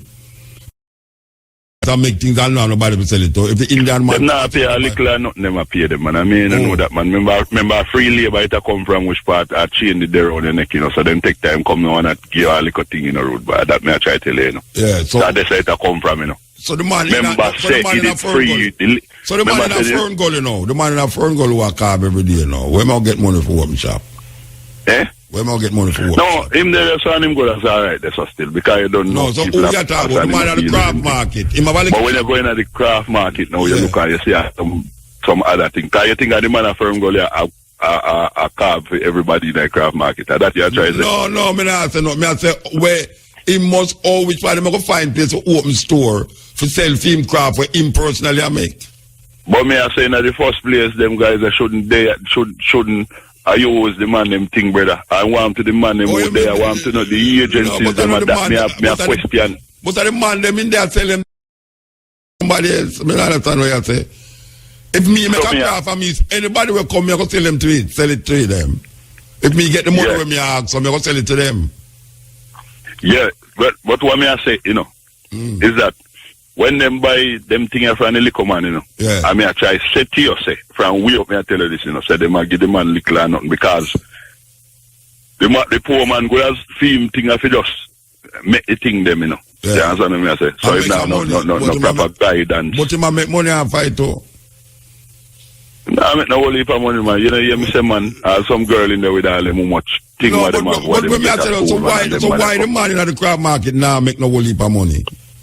Then a little and nothing, them a give the man them for them thing, man. No, them a give you, then you not tell them how much you want for it. Motor. You know, well, me know if you know hungry thing going on the road, boy. But guess what? No, wait there. But I tell you something more, me know craft. Anywhere you go, anywhere you go, you're going to the market. You make something. You make a carving. I say a tourist. I say, hey, you want a carving for buy him say how much for it? You know what you do? You tell him the highest price. Yeah, me know that. You know how much price, you know how much you want for it, you know. Yeah. And you tell him the highest price. But when you start done back in Ethiopia, you sit down with tea for bargain with people. The man who sell the craft, get him tea and him cup and him plate and you sit down there and you bargain over some simple little thing. And you by the time you done, the tourists who done, by the time you done carry down this craft, man, you feel say, you get it at the price. You get it, we know that. But you see the craft, man, him don't get more than what him did want for the thing already. Because him start at the highest price. Yes, so what I say now. Me say chicks in trade. Me say chicks in trade, man. Chicks in trade. That me I talk about. So me I say no, them man who come from where them come from and come now, them bargain and give them craft money a whole heap of money. No, me not tell them give them a whole heap of money. Me not reason for AD ignorance. I feel ignorance or whatever. Me not reason for ignorance. So me just say, if the craft man sit down in the craft market and make one guy come to him and give little and nothing for film things, then the craft man have to check himself. The crab man have to check himself. If me make something and a guy coming at the market, I mean, know say the guy have a shop around the corner that's so now. I mean, say right now, a $50 me want for that thing, you know. But really at $20 me want for it. But me personally, I go tell him say a $50 me want for it. And the guy come and I say, boy, I can't buy $50 to sell it back, you know. So give me that a price. Him say, how much you want pay for it? And you go say, him go say, well, me go give you $35 fee. I said, no, I'm not. All right, give me 40 then.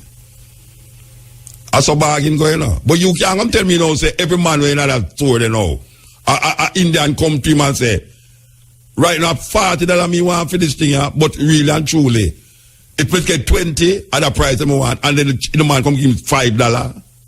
That means something wrong with the craft man. Something wrong with the craft man. If you make the Indian and that's something wrong. Hungry good as a guana and the only little seal make from man and go feed you. But that me I show you say so where am I do? No, where am I going to do? Go to the next man. Because guess what? Go to the next man. I look for it in the motor and him say, yo, me make this, you know. So guess what?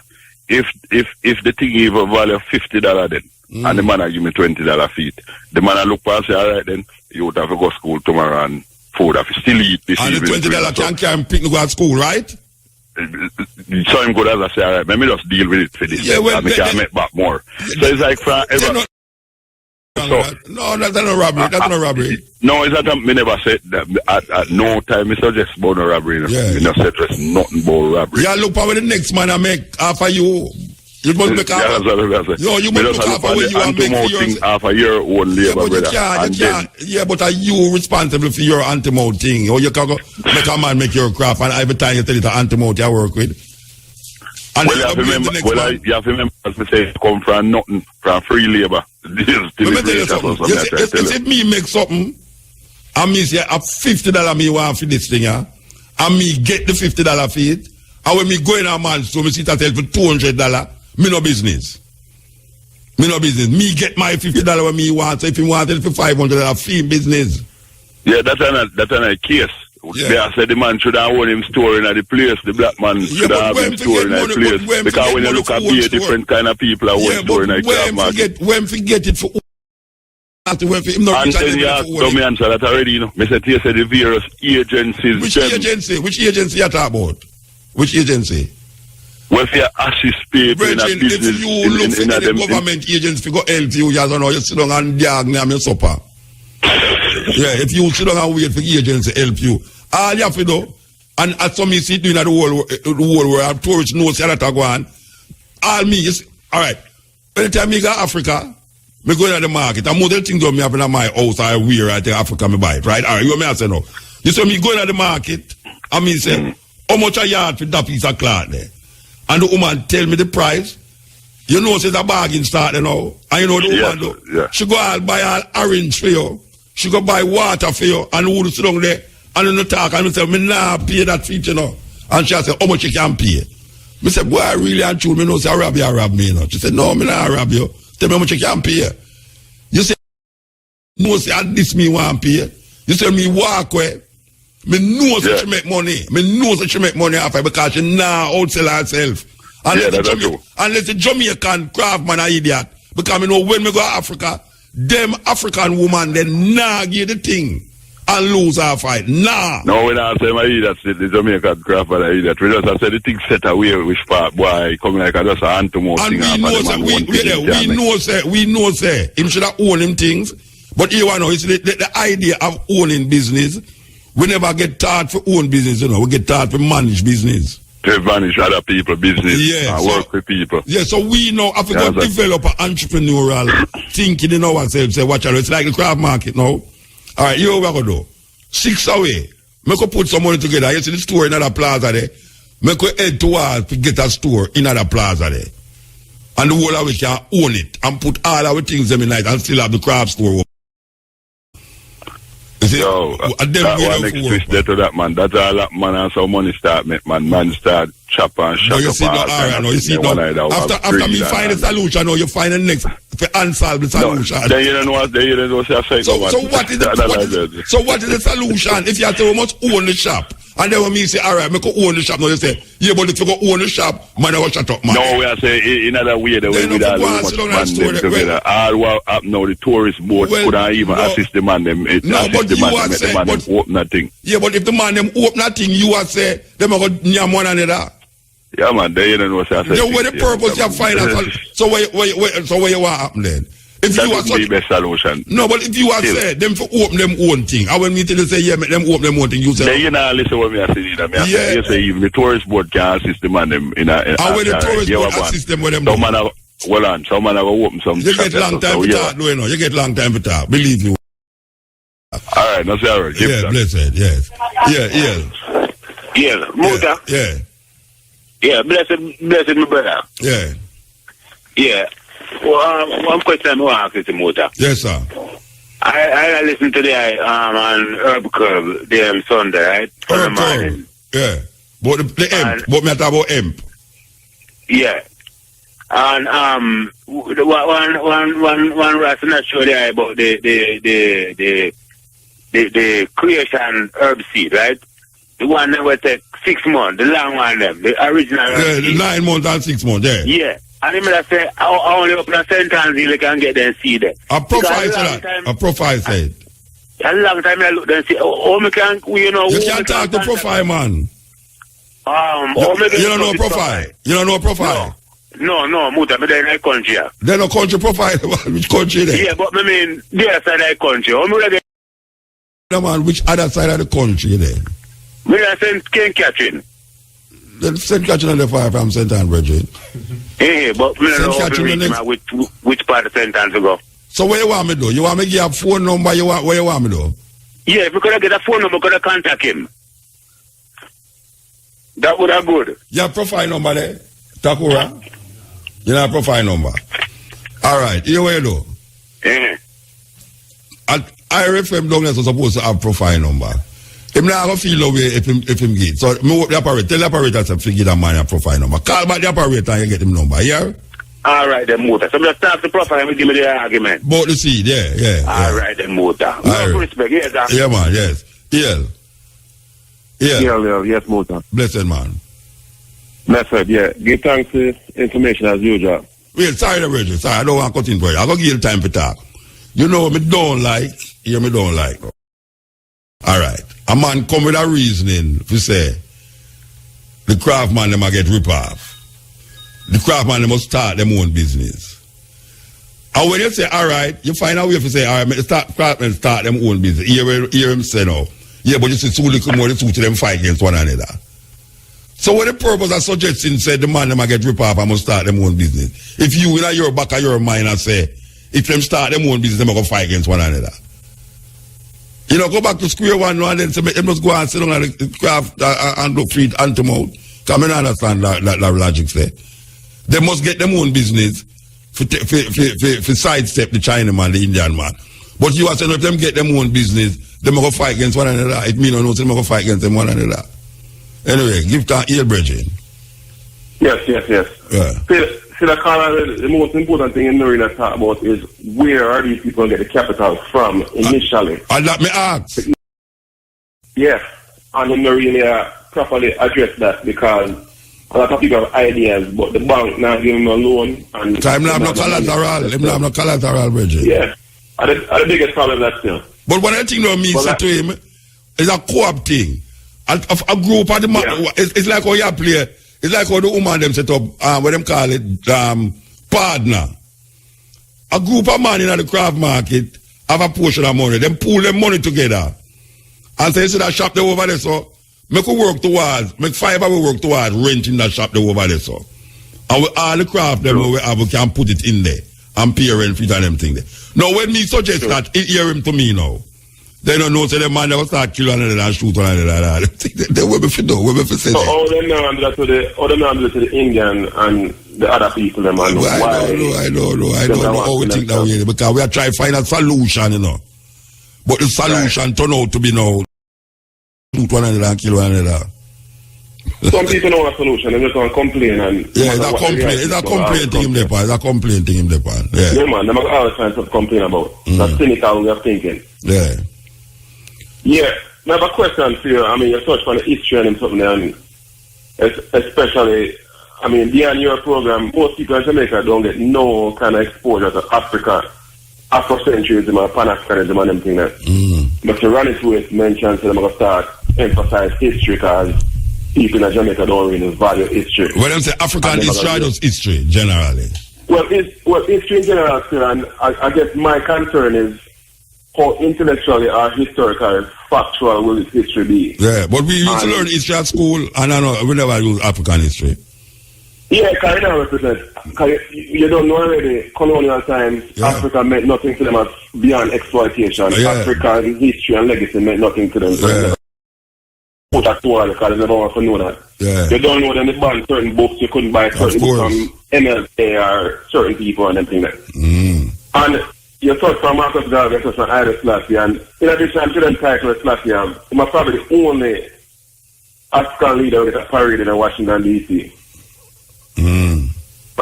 With J.S. Kennedy. But the real reason I call still is the history, especially as it relates to the national hero of Jamaica. People who them call national hero. National hero? Yeah. Yeah. Paul Bogle and all them people there. Especially Bustamante. No, well, we don't recognize Bustamante as a national hero because Bustamante create two of the most devastating things against Rasta in Jamaica. One, exactly. Pinnacle first, and Coral Garden after. Right. Yes. So. And I'm asking to myself, me even research extensively when it comes to Bustamante, and I can't find nothing well for the people and beyond seeing personal gain, the union and anything like that. Yeah. And I want to hold that man the national hero. And even as a prime minister, I'm not saying nothing with the man do to justify being a national hero. Well, you're the one now. Them people that sit down and them come together and say, look here, if we're going to make Manley a hero, we have to make Buster a hero. If we're going to make Buster a hero, we have to make Manley a hero. So, true, one of them say, boy, we want Manley a hero, them say make Buster. The one say, boy, we want Buster a hero, make Manley. Them can't reach. So no matter what them do, the two of them come from different part, PNP1, JLP. We can't allow. It's like Siaga and Michael Manley now. You think them could have make Siaga national hero and make Michael Manley hero? I think you can get Michael Manley national hero and make Siaga hero. That's madness. Exactly. Yeah. Exactly. I know the first thing about Bustamante was for me, why the man changed the name to Bustamante. And when you read them say he was befriended by some Spanish naval guy. I mean, I wonder, how could a man ever inspire me to me change my name to that man's name? Well, and as a rest of history, they need to delve into them things deeper, because them things seem fishy to me. Well, more than fishy. Yeah, my puzzle because I've been them for 20 odd years, and as much as me respect them, would I never change my name to them on the name. Yeah, and it's no disrespect to them on them. So I wonder what would I compel a guy to change the name for the next man's name. Well, you know, man, what TV I change them, tell them picnic to the picnic the name and name there. Right well, now, it's weird to me. Yeah, it's weird, yes. It's weird, man. It was weird to me, and in regard to, if they don't start this history, will they really properly address Coral Garden, show how complicit Bustamante was in regard to that, and if Bustamante can be involved in Coral Garden affairs as far as marginalizing so many people, how could that man be a national hero for Jamaicans? And Pinnacle too. Pinnacle. You know, it's about the cooperative and them something now. Yeah, they mashed down Pinnacle. MC1 mashed down Pinnacle, you know. Yeah, man, because you never beef with Leonard Owell for a long time. Yeah. So naturally, when Rasta start rise, because Leonard Owell is associated with it, Bustamante never want nothing to do with Rastafari. And we still don't know how Owell dead yet. Nobody can tell you how Owell dead yet, really. 1968. You find him in a hotel room dead. We don't know, you know. We don't know. But imagine if Pinnacle wasn't destroyed. It would be the same cooperative. Self-reliant. Yeah, man, the same cooperative and all those things we speak of would have flourished in that region. Of course, yes. And them probably would have fight for more autonomy or whatever it is. But I think from an economic perspective, capital perspective, there was so much going on in that region. Yeah. And Bustamante beef with power and everything because him for us feel it was compelled for us to destroy Pinnacle despite resentment or whatever. Yeah, man. But we don't feel like that. They need to revisit all of that issue we have. Yes. Show proper facts. And certain people when I say here, they need to demerit them. All of them people there who select them people there coming from the same slave master perspective. Yeah. And I say slave master. I feel like the people, I feel like most people Jamaican don't know about history and all them kind of stuff. They never care about it. They just go and say, boy, them guy, they're national hero, and that's it. Yeah. And them not trying to figure out why those are hero. We need to revise the thing, man. As a call, a couple of years calling and ask you why Jamaica not independent versus Ghana. Oh, the guy over there, so. Jamaica, Ghana don't use a governor, Ghana don't have a governor general. That represent, you understand? Nigeria have a governor general that represent the Queen over there, so. And the first statement, whether symbolic or not, of independence is to release itself from the representation of the highest colonial master you can find, and that's the Queen. Yeah. That's the first. And if you don't let go that, you can't say independent. And back to Boston now. Yeah. When Manley and the other Western Caribbean leaders wanted independence to form a federation. Manley said federation, but that's independence. And you know why? Because Bustamante they kind of realized that beyond Jamaica, him influence would not expand. Yes, yes. And him wouldn't even influence the region, and him start spread the propaganda and all them something there. Yeah. And then now, when them cut the deal, Lancaster House in England, which is the funny thing, Buster Martin never even got Edwin Allen to represent them, and I don't deal with them cut, and the figures the boy, they're not going to really go full independent, they want the Queen to represent them. Yeah. So this guy, whenever England are calling, but no one let's Google them something and quickly find that out. No, this guy will go because you know why? Because him second in England most of him life, and him can't say nothing outside of England right now. So when him hear all a man like me attack in England, because I come up on the radio in England, when him hear a man like me out of my words, it vexes him. Because him can't understand why me I say Jamaica and Africa when him there is a British citizen and him alright. Understand? Yeah, man, that's true, man. Them British passport back in the day and British currency and everything, and they're perfectly okay with it. Yeah, man, I say, boy, them want back the pound. Man, I say, but better, most Jamaicans believe that the Queen is a better stand for them, but I prefer if the Queen is around Jamaica. Most no, man, they don't understand politics, geopolitics, and we have to move, though. We have to move, yeah. Yeah, man, blessings. Yeah. I have a dream that one day I'll track and field stop. FM, that's what they call them, man. We go through the places, you know, so little more from this is the stepping razor, the art of war. This brother here have me aware where them call woman Jezebel and witch. You know what I mean? Like, why them politicians love, I mean, you know, I would like some gun drawing in there. You know, I would like some people draw some gun in the parliament there. Because, me don't know, people call people drunk, people call people Jezebel, people call people dirty labor, right? I mean, I tell you, yes. Yeah, my Musa Mota. Yes, sir. Well, I'm there for work tonight, but you know, I'm listening to the program. My first time I call still, you know. This brother have been really sit up, because I said, I have to really make a talk still. Same brother call about the craft people, and it's pretty here people who come and take over business and things. When say about pretty here, how call pretty here? We don't ever catch up on the good enough pretty here. Yeah, it's true and them still. Okay. But may I tell you from a direct background, because me happen to work down in Syria and I manage one of them store. So when me touch some pints and things, him touch a pints them, but you know, him not really balance the equation, because as you said earlier, he might try to come with a solution, but when you really hit the solution, him run off of it. Let me tell you, see my boss, downtown Kingston, me work, you know. Most of the time, them get the thing them on a cheaper price, yes, me not lie. But you have to know, so when you have customer coming in the store, and them don't know, say, look, if they walk 3 more store, then maybe can get a $2,000 or $1,500, $1,000 I think. Most of the time you find out, say, yo, here I go and you have to sell it thing and make her like a $1,500 anything. Because if a man come and he want 10 pieces of goods and he buy an entire bedroom set, you can't price per item. So when you lose half of one item, you are going to make it back half of one next item. Because a man don't already give all item for $10, you know. And you say, here I go. You say, I buy so much thing, may I get that for $7. No else you can't get that cheaper. So when you lose half of one, you make back half of the next one. You want the bulk of money where you collect your money in front of your eye. And then what you pressure where you get to sell the thing, them, you know, because competition stiff on the market, you know. Day-to-day competition stiff. But me tell you, stiff, if you sell a little item, the people are not idiot buy again, you know, them buy it in a debut again, you know. You know me blame the government for them have this World Trade Organization thing where the free trade, like anything goes.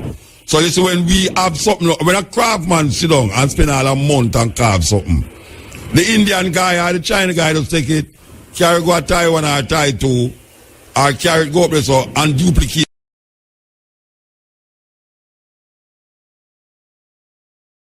I've made in Jamaica upon it and sell it like say the real thing. Yeah. And the real thing is one of a kind. So you sell it for $1,000. He might sell him thing for $300. And the tourist feature them might get the real thing. because them see it mark made in Jamaica. While when them go to the craft market now, and hear the man say $1,000, the man say, no, but the Indian man don't let's have it the same thing for $300. And you can't tell the man say it's not the real thing because you did craft the thing. And the Indian boy carry it, go foreign, go multiply it and bring it come along here back and sell it like say it's real Jamaican thing. And that's a go on now. If you go in at the Indian store, them a whole heap of things in there and a Jamaican make it and a Jamaican make it. But Mr. Mouta, I'm tell you one thing when I mash up with Jamaican them and them now realize. You see loyalty in a business world, in a did so. A man who come at your furniture shop, for example.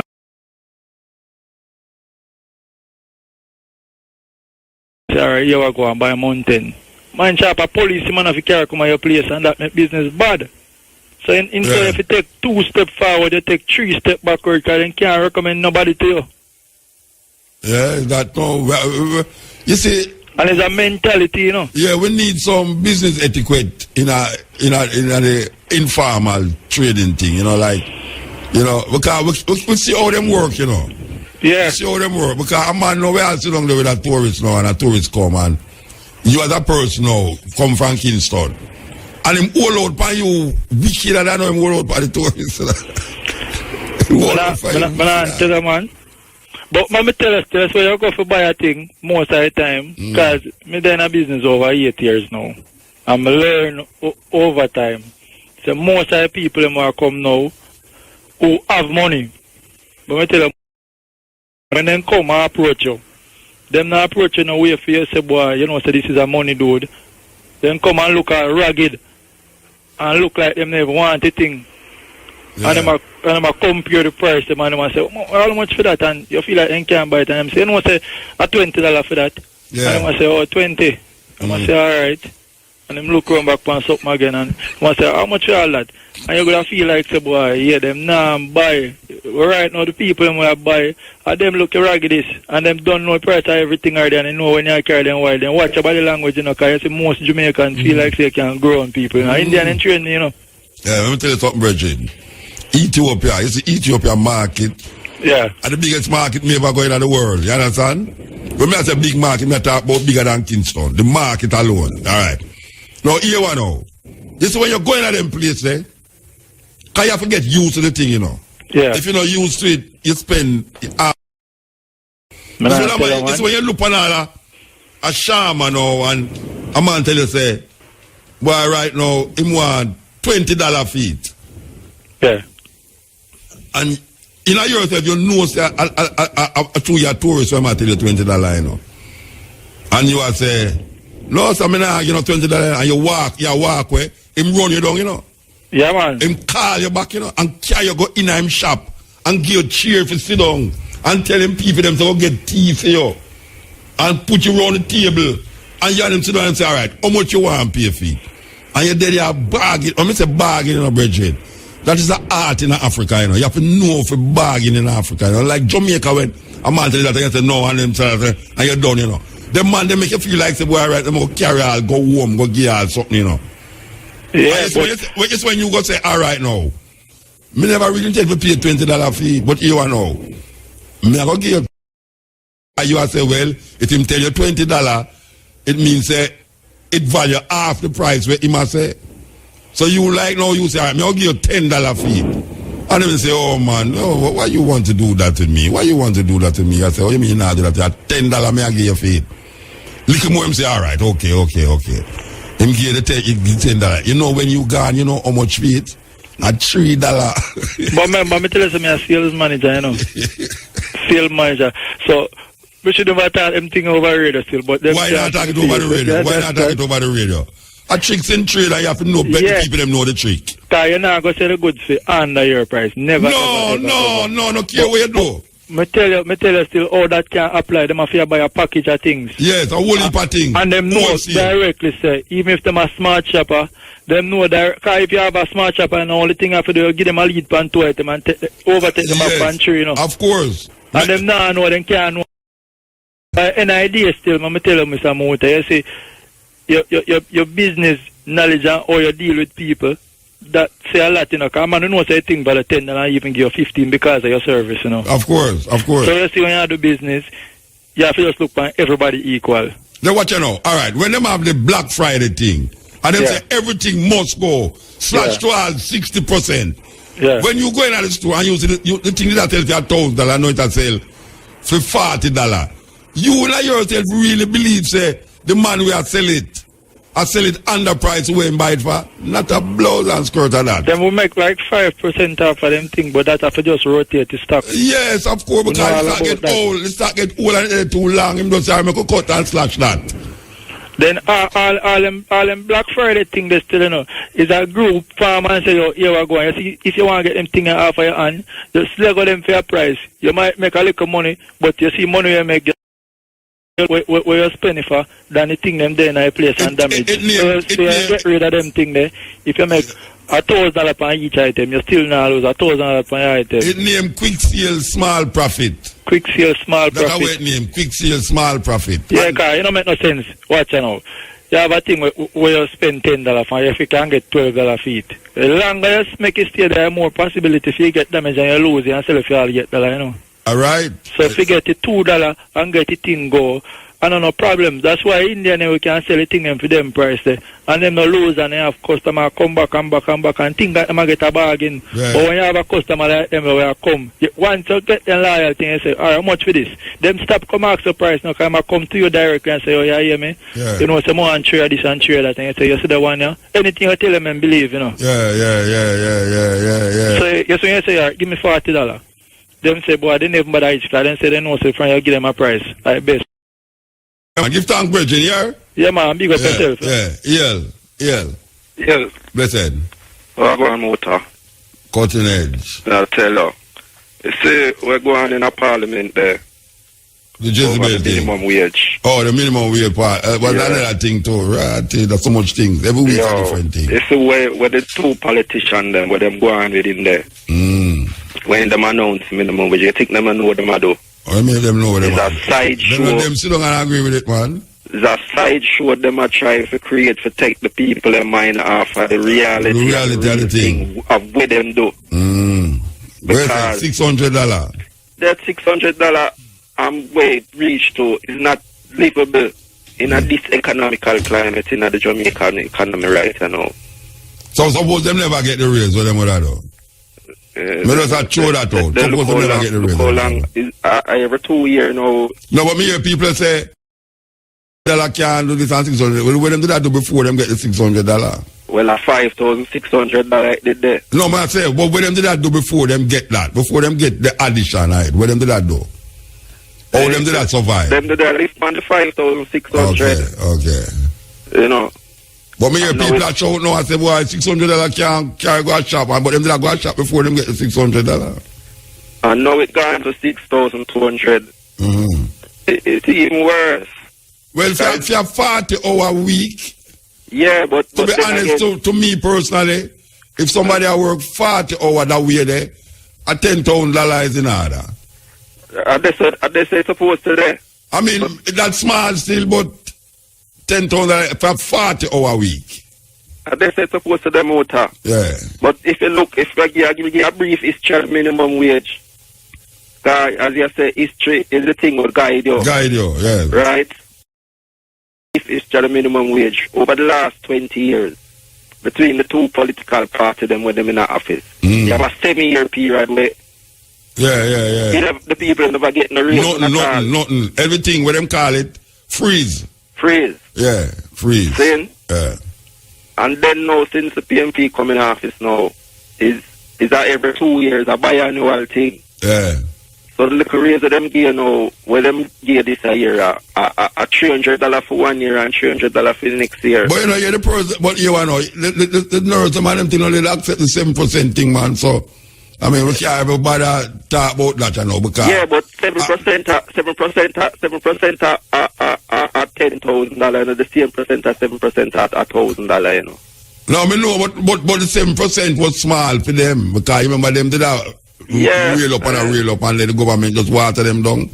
I make them not accept the thing because they say, we can't come out of the truck. When you go and feel it, this is IMF thing and this year, what will happen?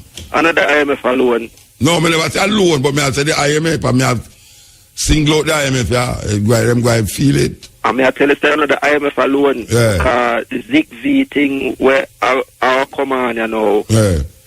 You see the people, all of the people who they catch a chicken gun, yeah. Yeah. Them better but try it no must reach out, you know. It no try must to reach make this ZigV all them. It no must reach out. It no must reach out. No, it no must reach out, man. Where you laugh? Where you laugh, Bridget? You make me a laugh too. You make me a laugh too. Where you laugh at? Because it's going to reach here. It no must reach. All right. We know what's it. Watch out, man. Remember, say, the master can touch Jamaica and just listen that way, you know. Really no. Oh, you mean really no? The master can just touch that. You know, some of the prime minister will believe in the master touch. Really no. Yeah, man. Just touch you and just say, all right. I choose some come on. Oh, yeah, I say. But I give Jamaica the buy for drink. I tell you, and all of us have diarrhea. I tell you, Mota, it's when this ZigV reach way. Yeah. It's all of the people who did catch the chicken gun, yeah. Like Brian, I was saying, couldn't catch chicken gun, yeah. And the man, up to now, the man I walk funny. Hello. What? Man, you ever see joke what up now in the Mota? Yeah. My mama tell you, but it's a wickedness for the people them right now. Terrible, man. Terrible. Economical slavery, terrible and dread. Yeah. Anyway, we have to work it out still. Blessed? Bless. Yeah, man. We have to work it out. Anyway. Okay. Here goes. Well, some people like to dismiss slavery like it was nothing. But you see, the people perish when there's no vision. The people perish when there's no vision. Tell me mother, tell me father, Jesus Christ, I come. In slavery days, them change the ways. Tell me who for praise, control. With them gun, divide and rule is the game. A terrible thing. But we're there, I shine a light, and as we are a burn a fire. Fire can't burn fire, so make sure say it's fire. Africa had great kings and queens, you should know. Search your history, it will show. If you know not from whence you came, you are doomed to live in shame. Great kings of Yours truly, Dennis Brown and I Kamoze, great kings of Africa. Yes, yeah. Hello. Yeah, blessed. Blessed. Yeah, man. Yeah. This is Neil from Farm Up, Jamaica. All right, give thanks, man. How everything? Everything is everything. Going through. Good. So here you're talking about food prices and merchandise prices. Yeah. Merchandise, you don't talk about it, but you want to talk about food, so we can't talk about food. I tell you, last year, I see something.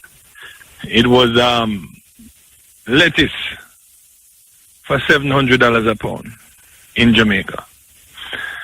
Now, I live in America half of the year, and I've never seen lettuce for more than about $1.29 retail in a supermarket.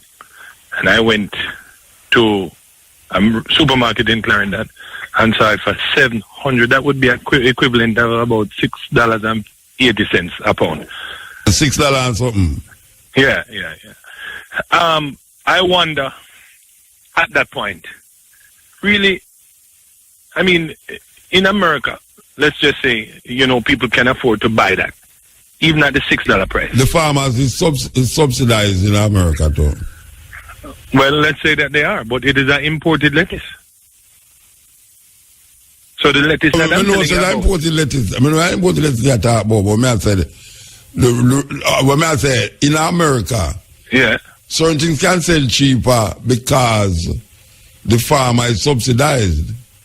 But what I'm saying to you now, is that landed here in Jamaica. It sells for more, but because it's imported. But where does the margin come from? Where does the lettuce come from? The margin, which one? A guy put on it where he want put on it. What you mean? Him not that. Okay. Him just put everything where he want put on. No regulator there. It's not regulated. No, regulated. A man can't sell anything. Watch out, I see 2 cucumber sell for $500, man. 2 what? 2 cucumber. in the supermarket. $300, $400 for 2 cucumber. Wow. Yeah, man, I see that. Wow. Well, I'm hoping that, the work that we are doing here can bring even organic food into the market for affordable price.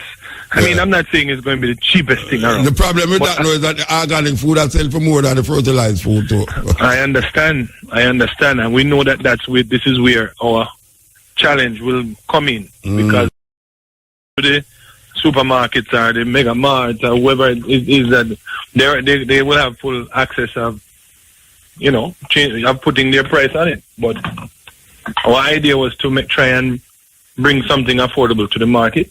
Yeah, but by the way, yeah. All the farm down at Westmoreland ago, it's supposed to start reap up enough, We are harvesting ginger as we speak. Well, not now in the night. Yeah. How wise? Well, we're harvesting ginger on that farm.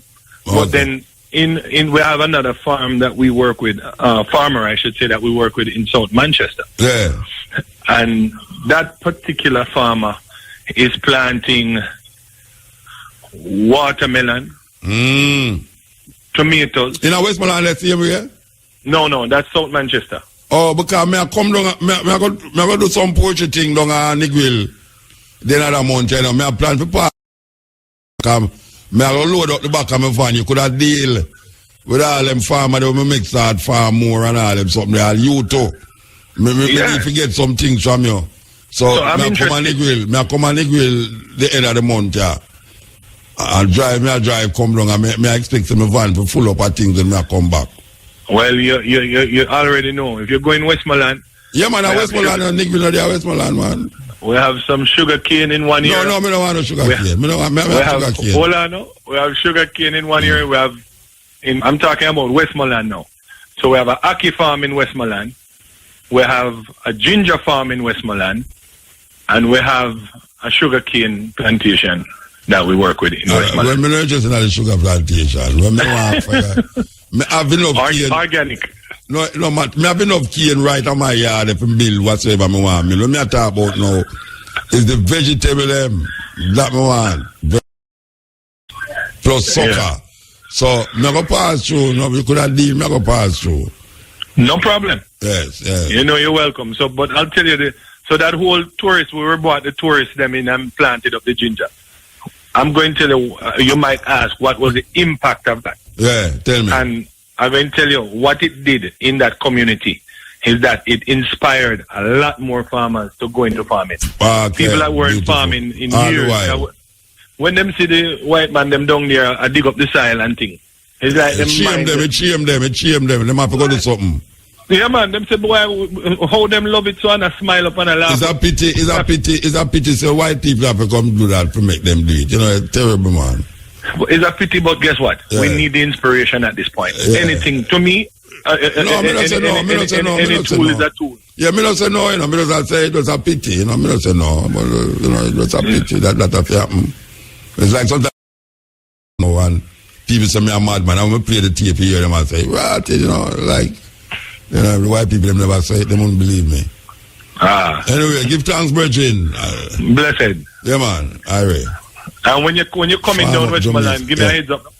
No, we're not giving no heads up, we are come check you, but we're not giving no heads up. Oh, okay, no heads up. Yeah, all right, yeah. The black which work, Brian. Give man a heads up, we have to can't work with heads up. All right, here goes.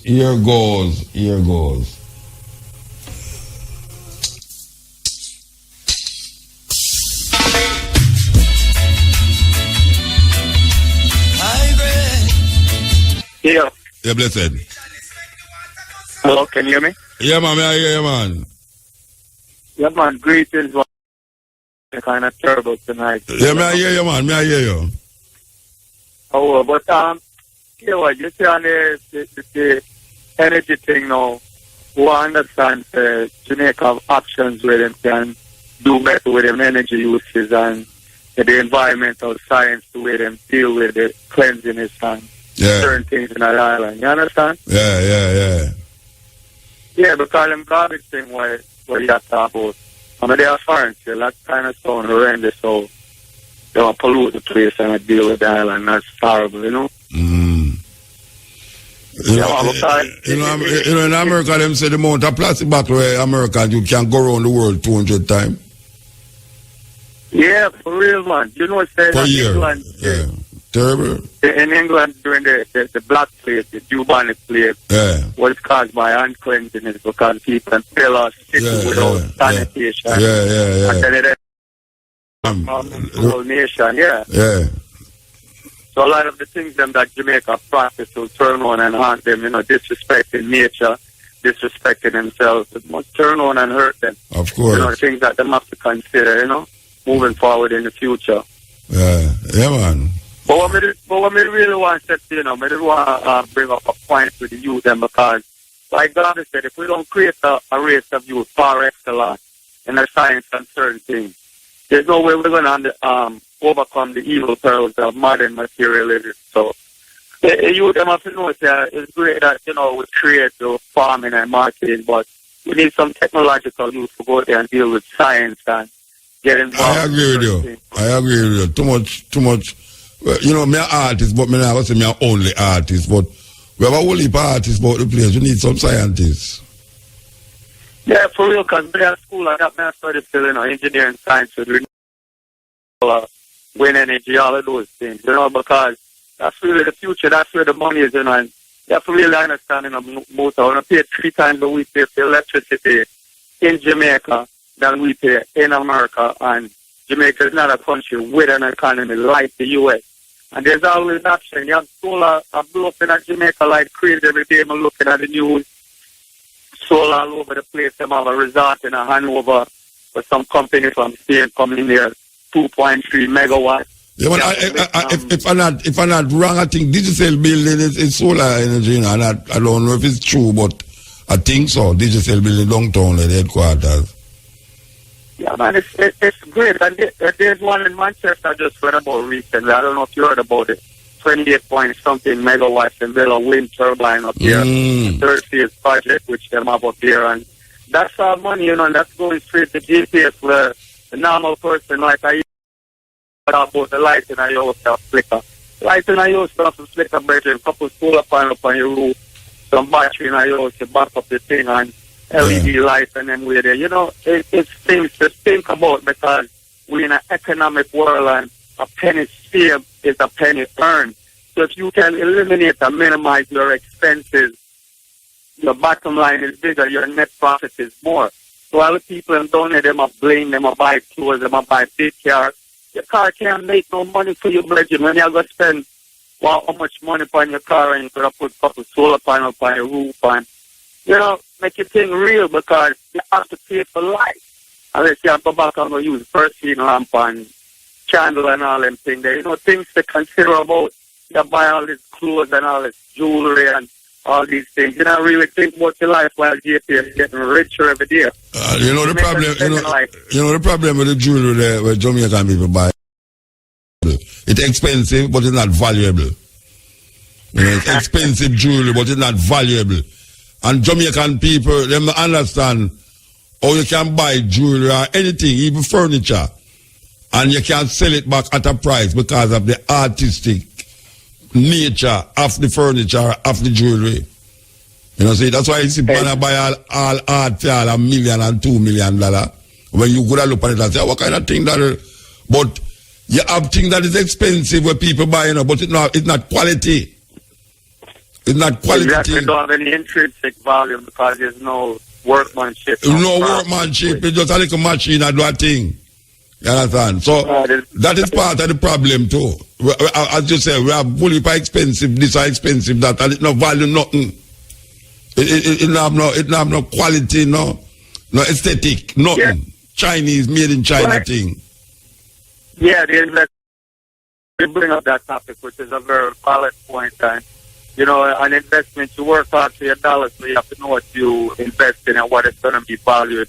Years from now, you know, something you can hand on to your kids or your grandkids. Of course, definitely. Value of it really appreciate it, not depreciate, because on a plastic made in Taiwan, made in China, or broke up and then, you know, you can easily replace it. Certain things you can't replace. I see a person that bring antique furniture And them actually use the hammer and certain things and beat the wood to make the wood look big. Yeah. So it have more value. Look at those things, you know what I'm saying? Yeah. Anyway, give thanks, Bridge, you have to move. Alright. Yeah, man, that's a serious thing. We need to have value. Yes. Help the next generation chase their dreams while you chase yours. Grace is giving away. Yeah. Muta. Blessed. You hear me, brethren? Yeah, man, me I hear you, man. Oh. Yeah, man, did I see that the big capital city downtown? Yeah, man. I mean, the big capital city, like, I go to Kate City. Yeah, man. I look about some business, you know? Yeah, man. Yeah, man. That better the way that DJ with Dennis Brown. When name again? Ainika Mose. Yeah, a long time in a year. Me still be about? I don't know a long time. I don't see him. I'm about still, but... time. Eh?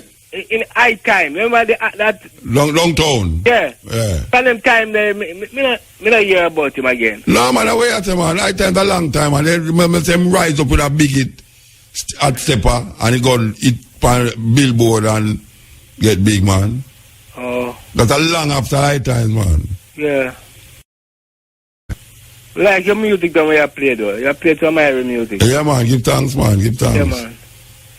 All right? Yeah, man. Cool, no, brother. Yeah, man. Yes. Here we go now. This tune again.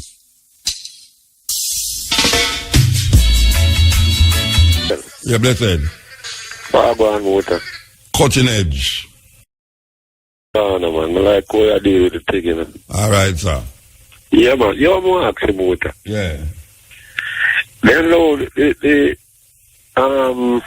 yeah, remember Parliament with gun in our place, eh? No, you know, but one of them could have want to put them gun in there, you know what I mean? Guy want to say, oh, it's a boy over there, so watch me on it. No, me don't know, you know, me don't know. Maybe not. Well, if them loaded with gun more time. Man, that dead in there a long time. Man, that dead in there a long time. Dead people die in the You cannot imagine all. You cannot imagine all Lisa and Doka and Chi. Motor, you know what, me feel Mr. Wilmington coach still, you know. No, man, I'm not crazy, man. There's something wrong, man. You don't look good, though. Yeah, it's kind of crazy because one man can't talk. Pig in a antenna. Eh? One only for pig in a antenna. Everybody only for pig in a antenna make nice. Yeah, man, all the while. I see with the sound, man. You don't sound good. And them terrible, man. Me tell you, man. Me I will look on the TV, man. Me the race in the motor. You know what? Yeah, when we say him is a what I'm calling it, something like a relic. Him look on Charles, Colonel Charles, Omar Davis. Say him look on Colonel Charles and say him is a irrelevant relic. In the house, you know. In a part when him say he's an irrelevant relic. And then him say, when we say apologize to him, no. All right. He's not a relic, he's irrelevant. The man that can't control himself, motor. No, them not control. The man them Lego. Them is Lego beast, them don't have no behavior, man. Trust me, man. You know what that's what when him Sybil Jack. Yeah. A man like that one, two of that, man. Yeah. You remember it? Oh, you mean remember it? How you say, man? You know what you want to do? You want lock up the whole of them in there and bolt up the door of them and left them in there and turn on the heater. But motor, they're not setting an example for younger generation, then. Which younger generation? Who business about younger generation? Them not business about younger generation. It's a shame and disgrace. Yeah. Yeah, man, I just don't look input there still in the motor. Yeah. In presumption, we call woman Jezebel and witch, though. Believe you me. No, man. You don't look good, man. I wonder if you have wife and picture or something. Oh, but then wait there. When Fenton Ferguson did say the picnic them, him call it's not really picnic. And him say, but I have children too who went through the same thing, you know, family who went through the same thing. But him done say it already. Yeah. And him apologize, that make it good. Then the man wanted that was the way he can't manage it. Yeah, him can't go over labor this one now. Him can't manage it. But him in a problem now because them put the wage thing at 600 and everybody vex. Yeah, and his face don't look good to what the man on you know.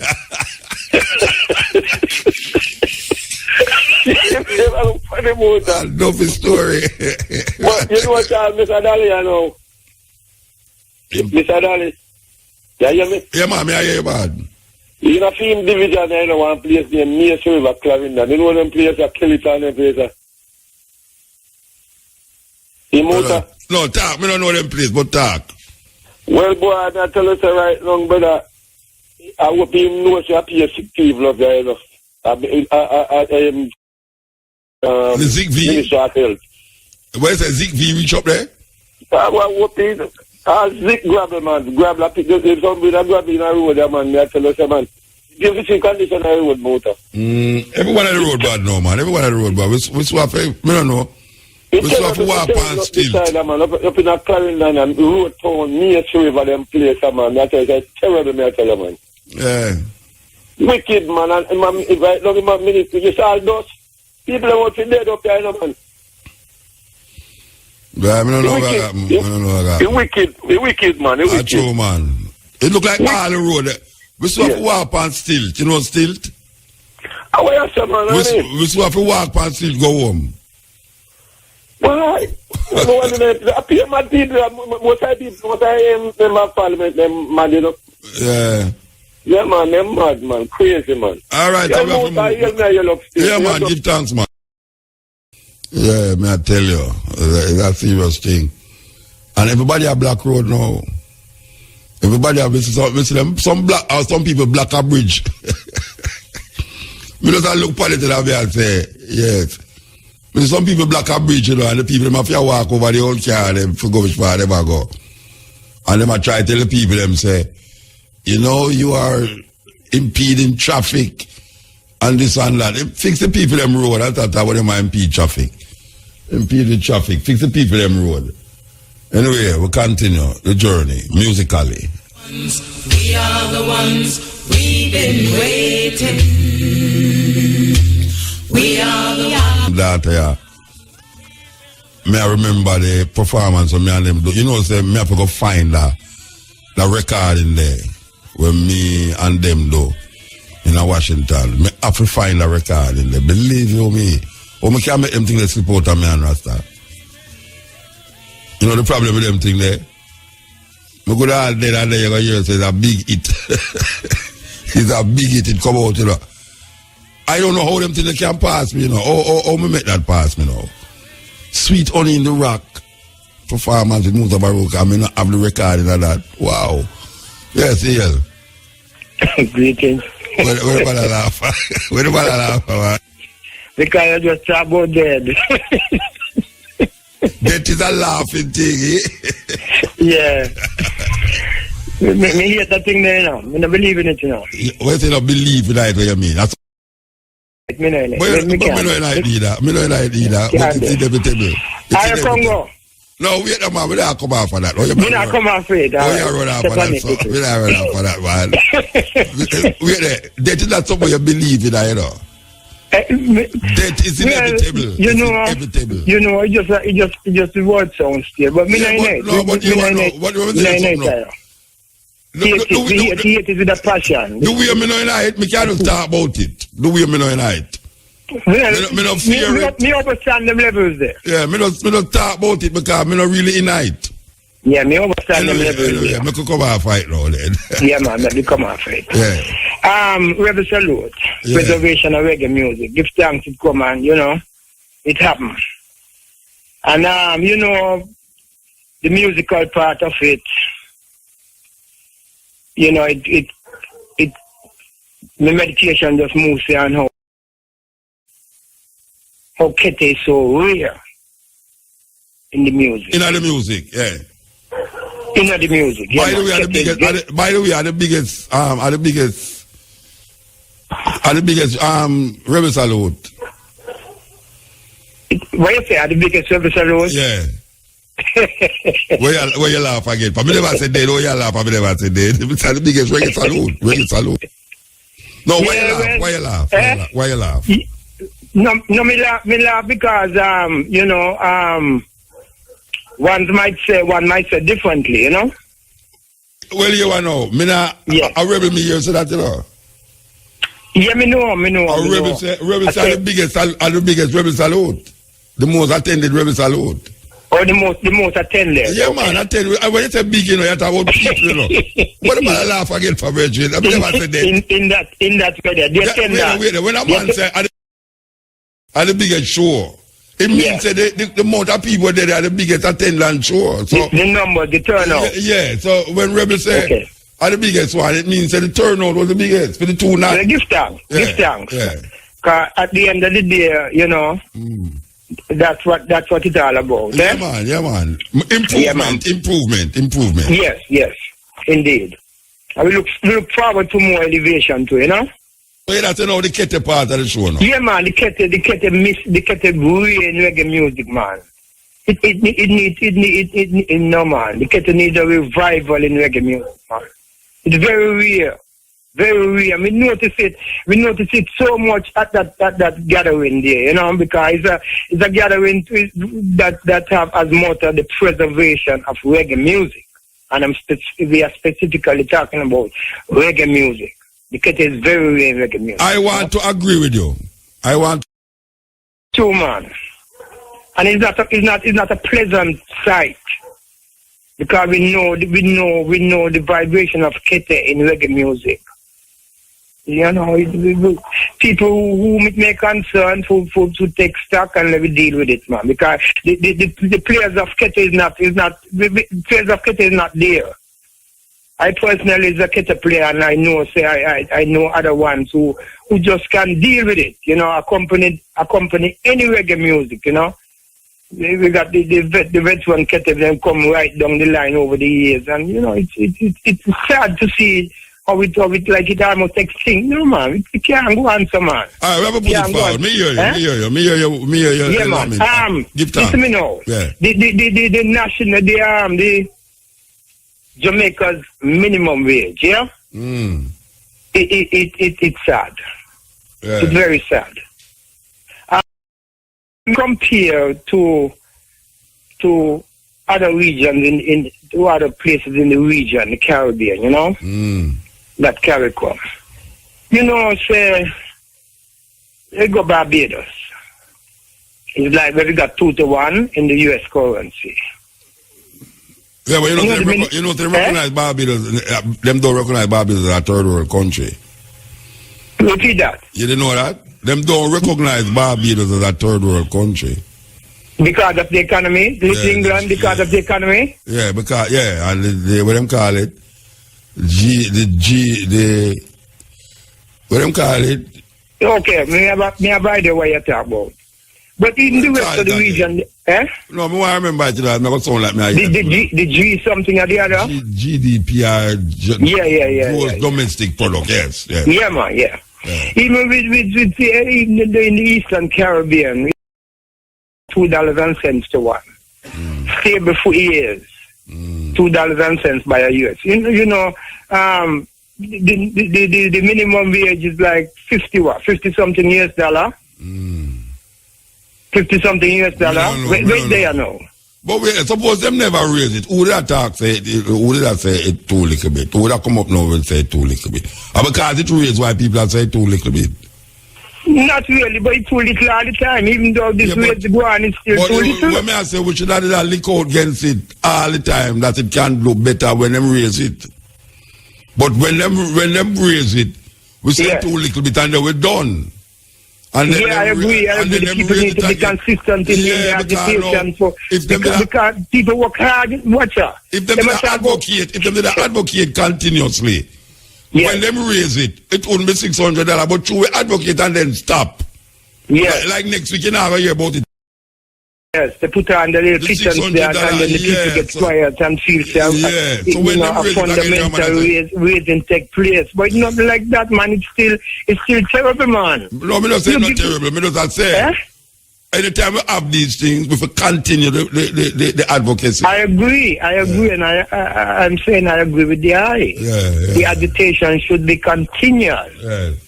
Not just, because you're talking about payment for service. I mean, the people go work 5 days a week, these load of hours, and have got these load of expenses, transport, this, that, food, this, all right, we have to move on now, because we have to play a tune for you before the night. We have to play a tune for you. Yeah, man, this time talking about tune,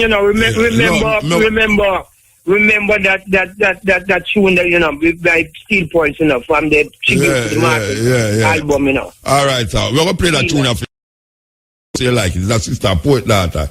Here goes.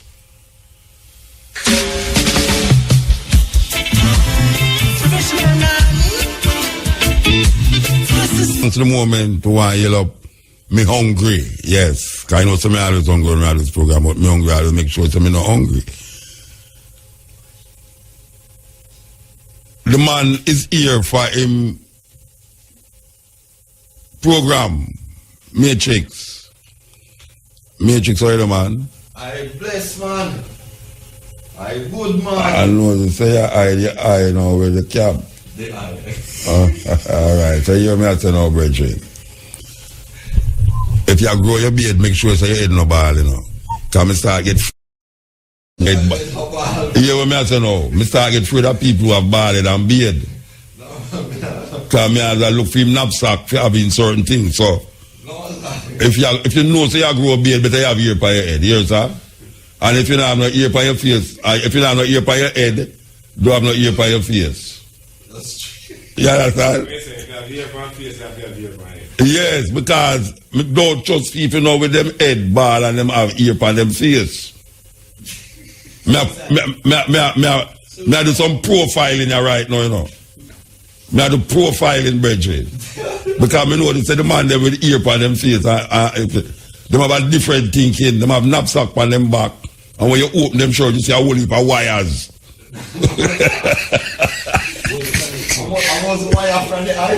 Some whole heap of wires. Look like them have them computer and them bag or some things where forget with. So make sure you're not brethren, because you come in here with beard by your face and body, Me gonna make sure that me have my things. Yeah, that's right. So you're right, we soon come forward, from 2 o'clock to 5:45 with the stepping razor, the art of war. And we just I said to you, things are get warm in the political area there. Things are get warm because peer problem are going in St. Elizabeth. It's there now. My boy Raymond now have to move. And I will say, when name? My boy the tricky. When name again? Crawford. I make certain move, we look like him.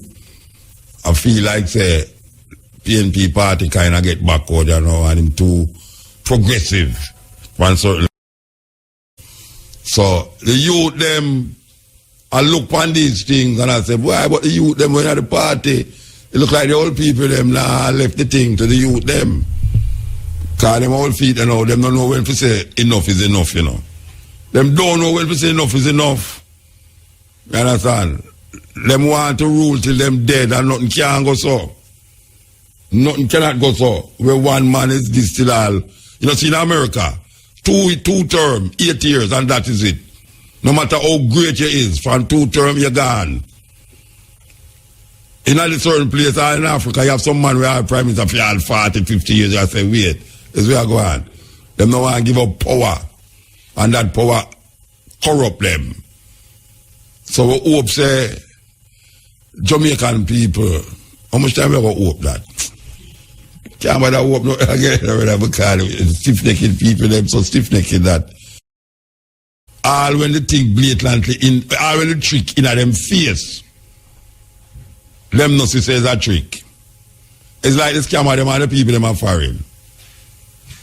How the hell you no enter nothing.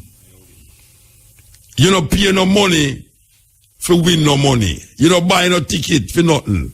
And a man call you from a little island and say, look here, you win so much, such and such a money, you know. Send 5,000.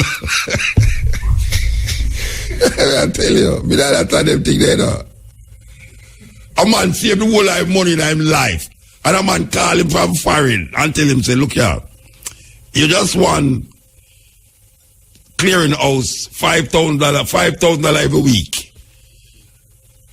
And you say, so where you calling from? I call from Jamaica. They go foreign, right? Yeah, man, all you gotta do is just send money and you'll get $5,000 every week. You like how you're going to a bank and draw out your money. What kind of money? You just won a Mercedes Benz. All you got to do, just play the clearance. The clearance is $1,000. You know, enter nothing. But some of them that are put from payment plan. I end up a come like I come married too.